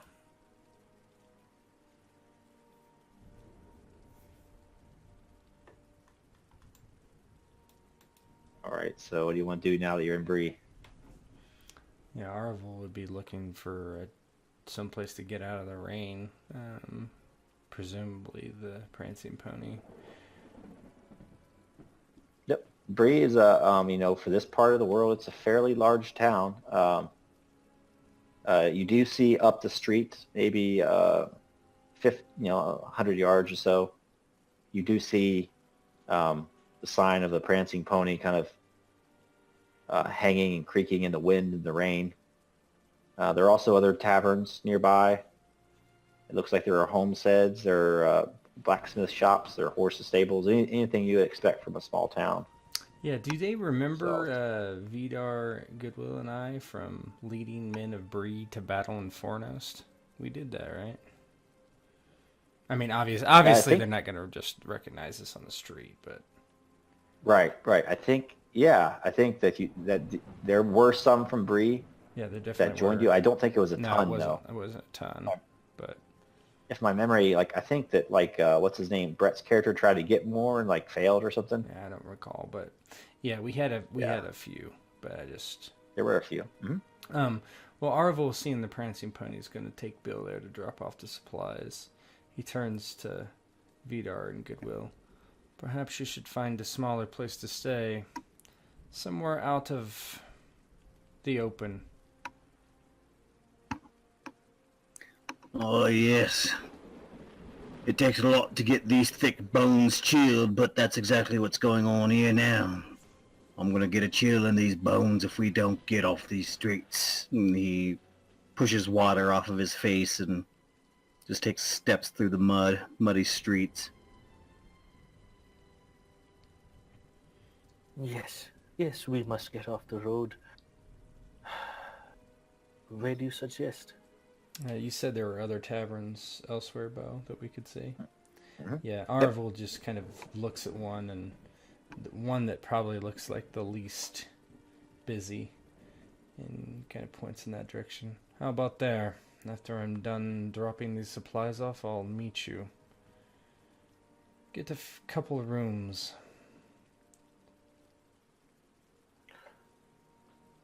Okay, yes, we shall be in there. Come, hobbits, come along. Let's get out of this rain. Frodo and Merry and Pippin and Sam, they nod. They're absolutely soaked, and they have these, black clothes on, and the camera kind of pans down to their feet, the fur is matted and muddied, and they slog through the mud, and they follow Goodwill Tuk to one of the other taverns. And as they head off that way, Vidar and Aravel, are you both together then, or Vidar still wants to stay? I would say Vidar to stay with the hobbits. That's what. Yeah, Vidar is going with the hobbits. He takes up the rear and kind of just looks around, just to make sure they're not being followed or watched as he takes up the rear to help protect the hobbits.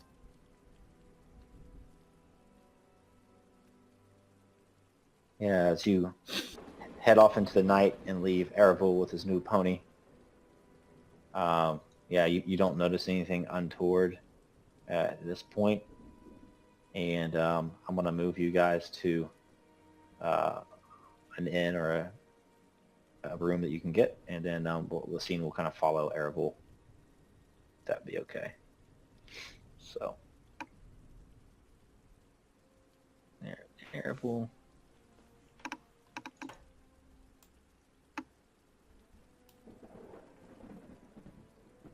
Oh, man. Blast from the past. Everybody should have sight on Aravel as well, right? Yeah. Cool. Yes.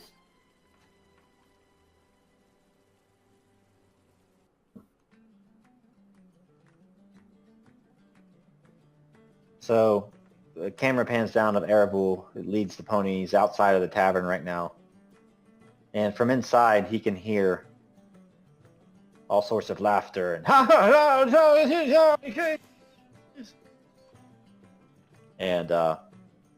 he can kind of, like, there's a little hitching post that he can put the horse at if he wants. Yeah, he Go ties up inside. the pony and looks up at the rain and frowns and just steps inside and just looks around the room and, not noticing anything out of the ordinary yet, heads towards the bar. What'll it be there, master? A portly man meets you at the bar. He's got a red beard that kind of comes up over his mouth, and sweat is over his brow, and he has fat, pudgy hands that he wipes off on his apron. What'll it be there, master? It's been a busy night. Everybody wants to get out of this rain, I dare say. You look quite sodden yourself. Yes, undoubtedly. I have a shipment for you. Supplies, I was told. It's out on the pony. Coming in from outside of town. He doesn't respond. Do you want these supplies or not? Absolutely. Oh, if it's coming from old Bill Fernie's house, we gotta test the hops first. He's been known to sell me a rotten batch or two in the past. Didn't catch his name. I'll bring them in. And he just walks outside and unbuckles the supplies and tries to get them in the best he can. Bob, go help the man. Yes, Mr. Butterbear. And out from behind the bar is another portly man with rosy cheeks. And this guy has a bald head. And he goes, "Where's the supplies, sir? May I be of help?" Right this way. Steps out into the rain and kind of points to the pony and the supplies on top of it. Oh, I'll help you with these. Oh, what a poor beast. I could see such sadness in his eyes. Yes. I'll relieve him of this heavy burden. Is he yours? And he kind of looks at you, thinking like, how could you treat the thing this way? Newly acquired. I would like to buy some grain and some apples. Newly acquired. Oh, yes. Mr. Butterbur can help you out with those supplies, no doubt. But I'm afraid, sir, that you don't have an eye for horses. This beast here, he's got rotten the teeth. You can nary see his ribs. I hope you didn't pay more than a 1 silver penny for this. He just looks at the pony and looks to Bob and says, I paid as much as I wished.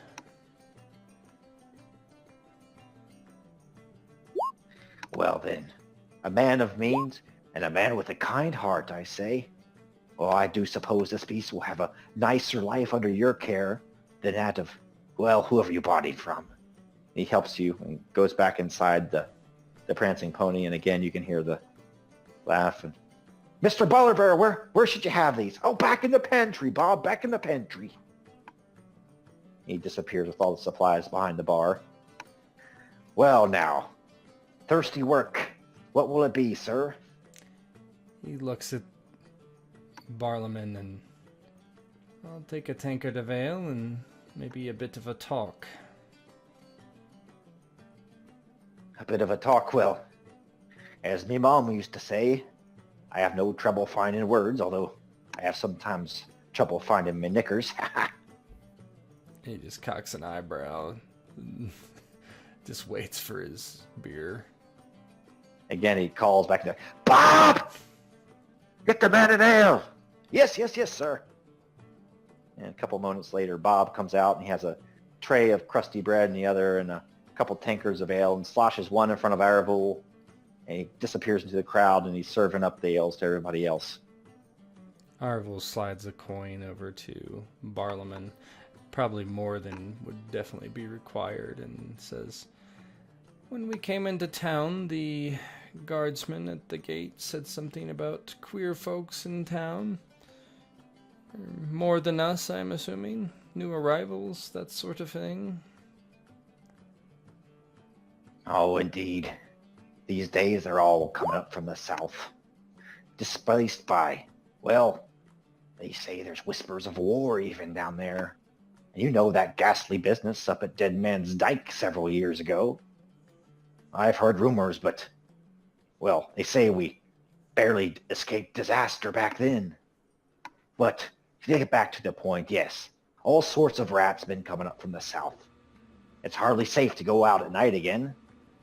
I guess that's good for business, as any man that has any kind bone in his body, well, he gathers up with a fire, some good friends, and a tankard of ale. As I say, there's no beating the prancing pony for that. Am I right? He just nods. Certainly. And kind of looks around the room. Well, thank you for your wonderful beer and your kind words. I must be off. Have a good evening, sir. Have a good evening. And to you as well, sir. And he heads straight for the door.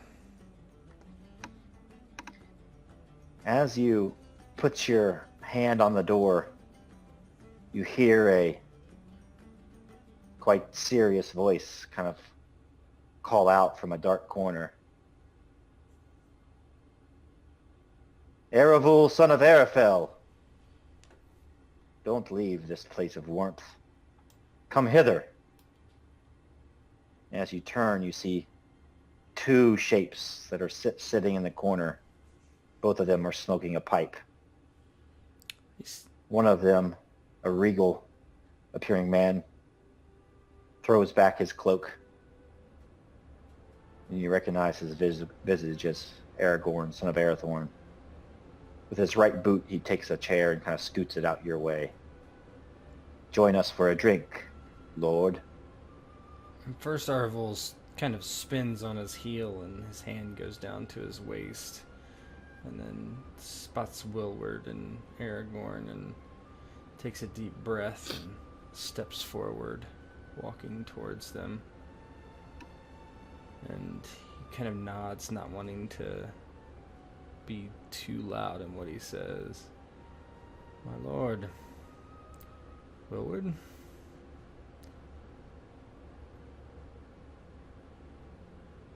And he sits down. Did not expect you here. We are on our way back to the last lovely home.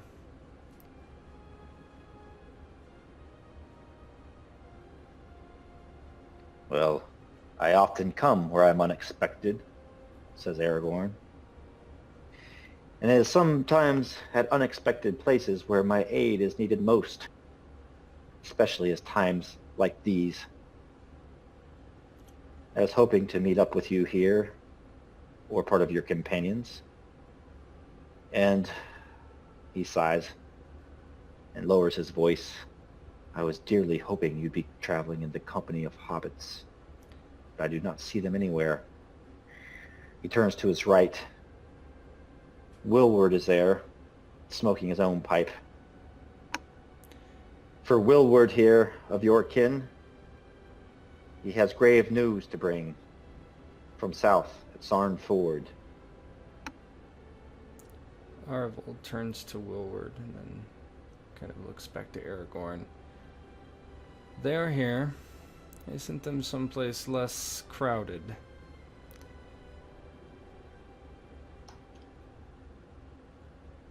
And he kind of looks at Willward.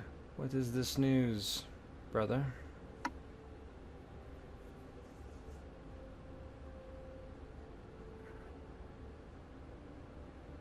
Willward extends his hand first, and there's kind of one of those full arm shakes with Aravul.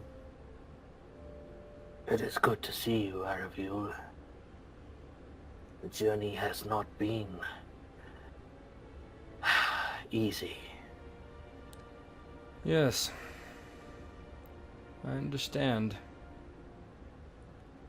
And he kind of looks over Willward and kind of pulls him a little closer. What troubles you?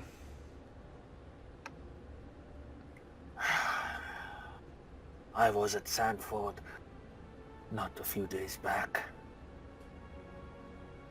I saw black riders. They were going into the Shire. The Shire, you say? They were looking for... Yes. They were looking for someone by the name Baggins. They said something about a treasure.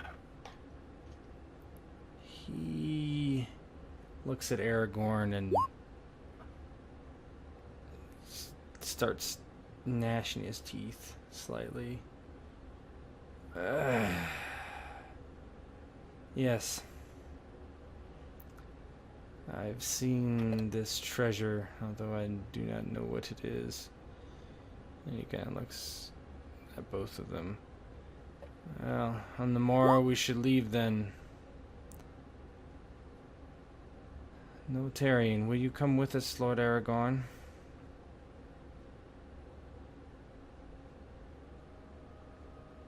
Indeed I will.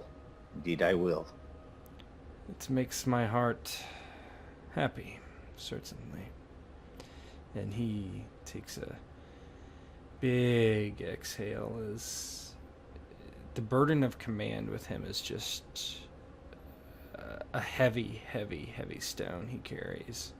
And now that he does not have to carry that, he somewhat relaxes.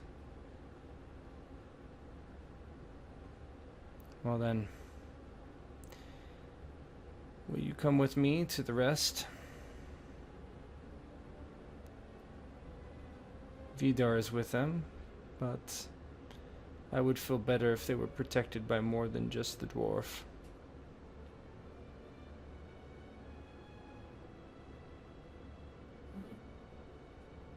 Aragorn stands and nods, and he'll follow you out. Wilward looks at Arvule. Wilward was in Arvule's company, right? Yeah. In essence, he kind of commands him. Yeah, more or less, I think. Yeah. Lord Arvule,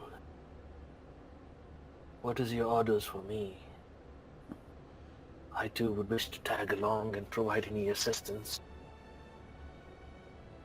He scratches his chin. Yes, for now, come with. I may have need of you to find our other companions, Aglaron and the rest. But for now, an extra set of eyes and ears before we leave this place. Ah. Yes. It has been quite a bit slow going without the presence of your company, Lord Arvule, and the Fellowship. Yes. Back on the road again. He clasps on the shoulder. My friend, yes, the road. Once more. To Rivendell, then. And he kind of, with his other hand, slaps his other shoulder and turns and heads towards the exit with the other two rangers.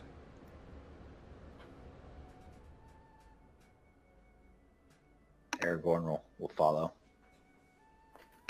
Wilbert will follow as well. And just keeping an eye about the place as he leaves. Absolutely. Walking into the rain, Arvul walks over to the pony and looks up into the sky and then back down at the beast and unties it and leads it back towards the other tavern where he plans on buying the creature food, oats and grains and apples.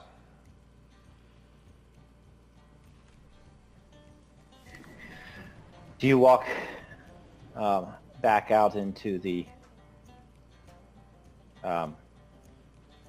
rain, across the street and out of the prancing pony? The rain just isn't letting up. The night wears on, and you haven't noticed anything suspicious. And everybody you've met inside the prancing pony has been pretty kind, actually. And eventually you go back over to the tavern, and outside there's a sign that says "The Clutching Wench," and there's a picture of a rather buxom and thick-boned old lady clutching an old man as he tries to run away over the head. And you walk into this place, and you walk past a couple bedrooms, and you see some of the hobbits kind of in not the main dining room, but maybe like a kind of a serving room or a more private room off the main hall, and they're all kind of sitting around sitting around talking and making merry, and they're finally, well, not finally. I guess you guys have been in Tom Bombadil's house, but you're enjoying some old hobbit comforts like a roaring fire and a nice sturdy wooden seat, and telling tales of your exploits and wondering about what's going to be coming next.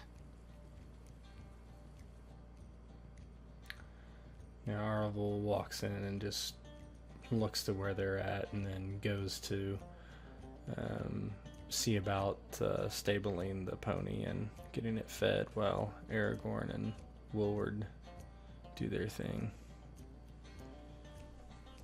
Yeah, you go to stable the pony, and there's an Inkcape there. That stable, he's like, "Oh my lord!" He looks at you, "You poor beast.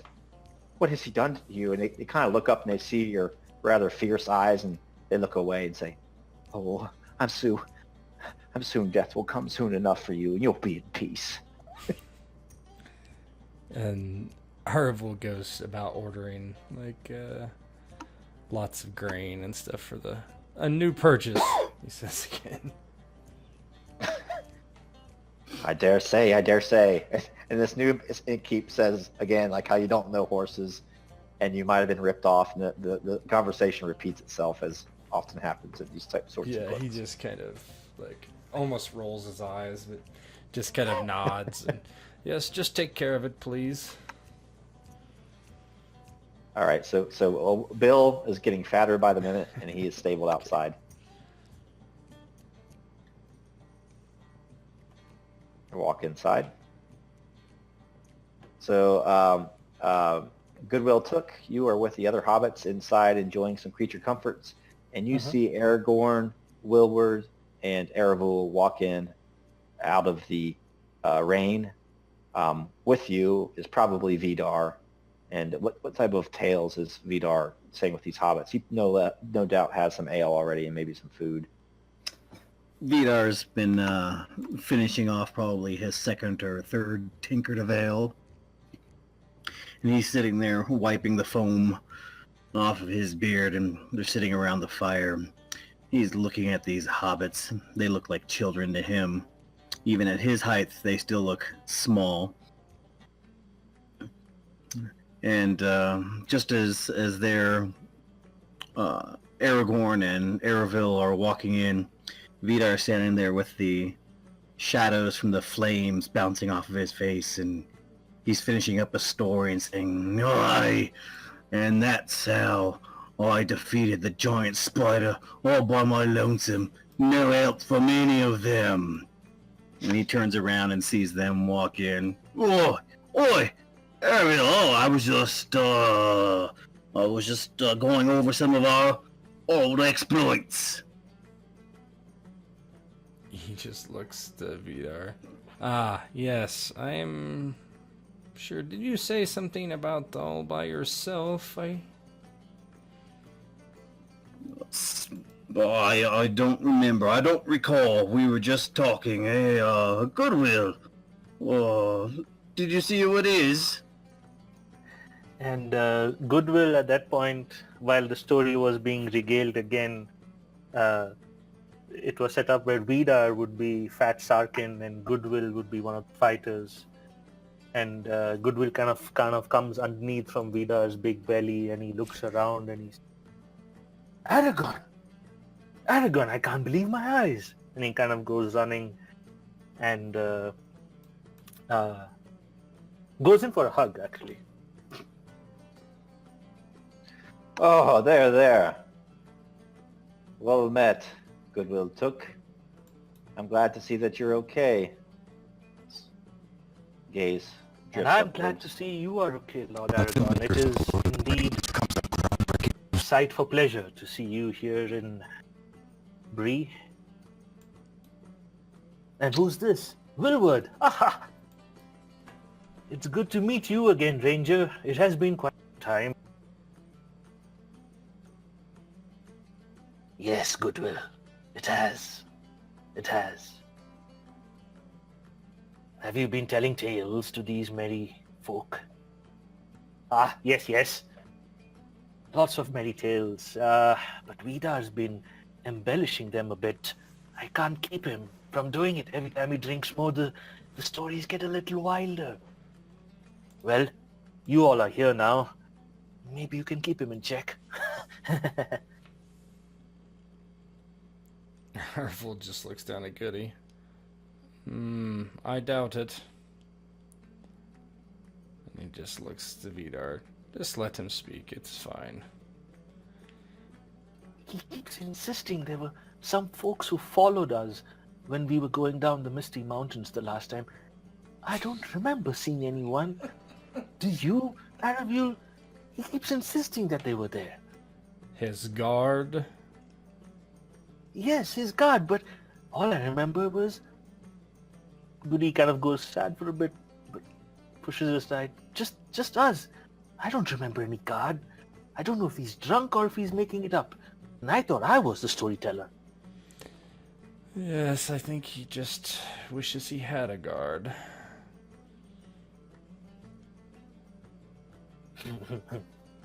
Yes, that may be so. You're his guard, Goody. Captain Goodwill Tuk, of Vidar, son of Godar's kingdom of Middle-earth. Huh? I've never been a captain of anything. And then Goody kind of stands up straight and kind of straightens his back. A captain, you say? A captain? And he kind of straightens his belt and his newly acquired sword. Yes, a captain. And then he kind of walks over to Vidar, come along now. No king of Middle-earth should behave like this. Now sit. I'll get you some more ale. When he says that, Vidar spins around. He had been off to the side talking to Marion and Peregrine there. When Goodwill comments on Vidar's name, Vidar says, "Oh, I'll tell you about that battle next time." Oh, what is it, Goodwill? What is it? Come now, Vidar. Let's take a seat. We have more company. There might be more tales to tell. Oh, yes. And Vidar stands up and makes his way over towards the others. Well met. He's met Aragorn, correct? At the Fornos, Battle of Fornos. Yeah. Boy, well met, Aragorn. Nice to see you again. Pleasure. And you, I don't think he knows Willward, though. Yeah, I don't think Willwards was there during your fight. Arvel just kind of interjects. This is Willwood, a man of Cardalon. Well, so it's good to make your pleasure. A pleasure to make your acquaintance. Yes, it's a pleasure as well to meet you, dwarf. Arvel, quite interesting company you keep. Oh yes, of course. You haven't even met the other three. Or seen them. The other three. You know Aglaron, but a man of Gondor and another dwarf. And Willward, when he says the word Aglaron, he kind of whispers to Arvel, Aglaron? Tell me, Arvel, does he still shoot with both eyes closed? He just kind of like looks at Willward, and he doesn't need an eye open to hit his mark. Yes, that'll be the day. Well, I jest, Arvel. It does bring my heart some warmth to rib a little at the wood elves. Yes, regardless. We should prepare for the morrow. I want to be out of here before the day breaks. Or the sun rises, I should say. Indeed.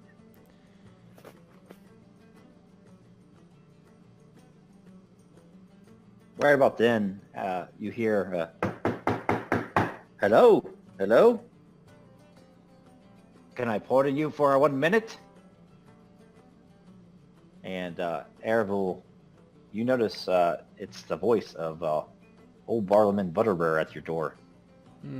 Arvel kind of looks over to Aragorn and then stands up. and walks. Aragorn kind of like shrugs, like, I don't know how he followed us over here. Yeah, Arvel walks towards Barlaman, leaving everyone else kind of behind. Yes, barkeep, how can I help you? So they open the door, and there standing, soaked in rain, is old Barlaman Butterbur, along with Bob. And he's like, oh, good masters. Oh, please don't think too unkindly of me, but... And he kind of has Bob by the ear, you know? He says, oh, Bob, he's sometimes not the sharpest tool in the shed, as they say. But he says that he couldn't help but overhear your conversation as he was serving the men back in the Prancing Pony. And so I just thought it best to leave my post and put my third in command and deliver something to you personally. And again, I do apologize, as these tidings are coming quite late. And he looks over at Strider and he says, Strider, I know you and me, we ain't never seen eye to eye before. You always coming in and out, sleeping in the wilderness, but you've always done right by me. And Gandalf, well, he always speaks highly of you as well, but he gave me this letter to deliver some time ago. And Bob forgot to remind me to give it, to deliver it. Bob just looks at him and is like, he just got thrown under the bus. Aragorn says, give me the letter before I beat you with it, you fat innkeeper. And he just hands out the letter to him, and the Aragorn takes the scroll and crinkles his eyebrows and looks at Barlaman. Old fool. And he reads the scroll. The Prancing Pony, Bree, Mid-Year's Day, Shire. Change the year for our game. Shire year, 1418. Dear Frodo, bad news has reached me here. I must go off at once. You had better leave Bag End soon and get out of the Shire before the end of July at the latest. I will return as soon as I can, and I will follow you. If I find that you are gone, leave a message for me here. If you pass through Bree, so this is supposed to be delivered to Bag End, you can trust the landlord, Butterbur. You may meet a friend of mine on the road, a man, lean, dark, tall, by some called Strider. He knows our business and will help you. Make for Rivendell. There, I hope we may meet again. If I do not come, Elrond will advise you. Yours in haste, Gandalf. Then Aragorn turns over the scroll. He says, ooh, it appears there's more. P.S.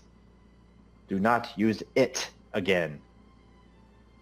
And he looks at Frodo, raises his eyebrow. Not for any reason whatever. And do not travel by night. P.P.S. Make sure that it is the real Strider. There are many strange men on the roads.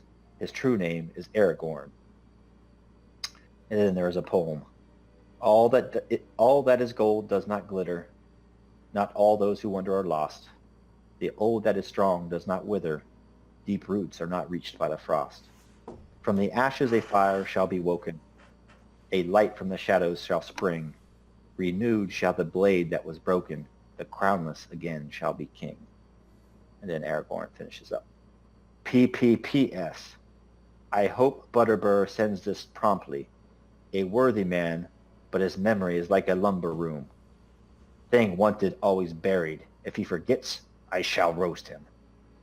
Then Bob and Barlaman just swallow. But alas, Aragorn says, Gandalf is not here, and this letter was never delivered. Thanks to this unfortunate innkeeper, who soon will be roasted by a wizard. I'm sorry, my lords. Free drinks all the night, as long as you stay. Peregrine and Merry kind of perk up at that. Free drinks? Free drinks. But alas, we may make haste away. As does Vidar. Bob and Barlowmen are going to slink out unless they're stopped. Arvel would say, "Wait for a moment, Mr. Butterbur. You would tell Gandalf that we were here if he came by, would you not, or would you forget?" Oh, I forgot one such important thing. That's enough for me. I don't fit to be roasted, my lord. Then you had best tell him that what day this was when you saw us, and that we were on our way east. He will know. Very well. Very well. April 17th it is. He nods. Very well. You may go.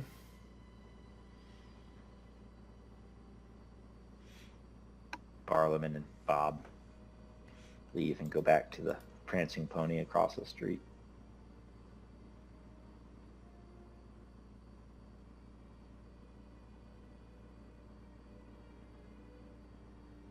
Well then, Aragorn says, it seems that our task is before us, and it seems that things are not going so swimmingly as we thought. One thing is for sure, I am glad that these four are safe. Frodo looks at Aragorn and shrinks back a little from him. But he has just received this information from Gandalf, whom he trusts. So the hobbits are looking their damnedest to not be frightened right now.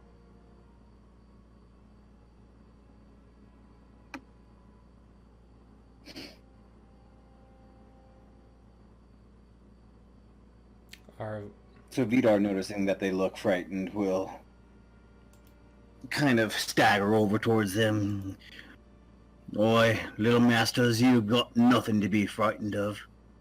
You see all these men around you here? Well, all capable warriors, fighters. We've been out there in the wild. We've come across men and beast, both foul and evil. We are still here. Nothing has stopped us yet. And if Gandalf needs us to get you to Rivendell, that's exactly what it is we're going to do. Get you to Rivendell. One way or the other, you can count on it. You'll get there in one piece and with all your breath. I promise you that.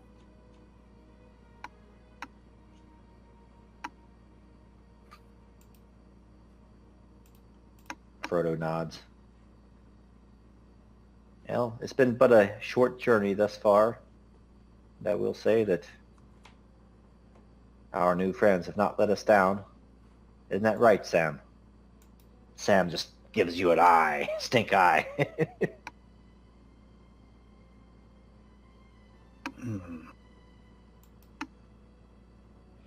Arvel looks over at the hobbits and then Aragorn. My lord, I believe we need to leave at first light.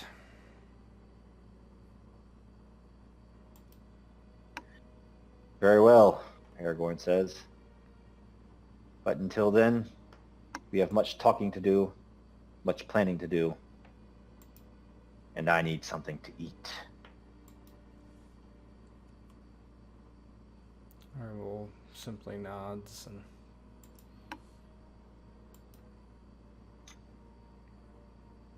I think, unless anybody has anything super pressing, no. want to go ahead and end it there. Fine by me. Also, stopping recording. All right, welcome back. Oh, yes.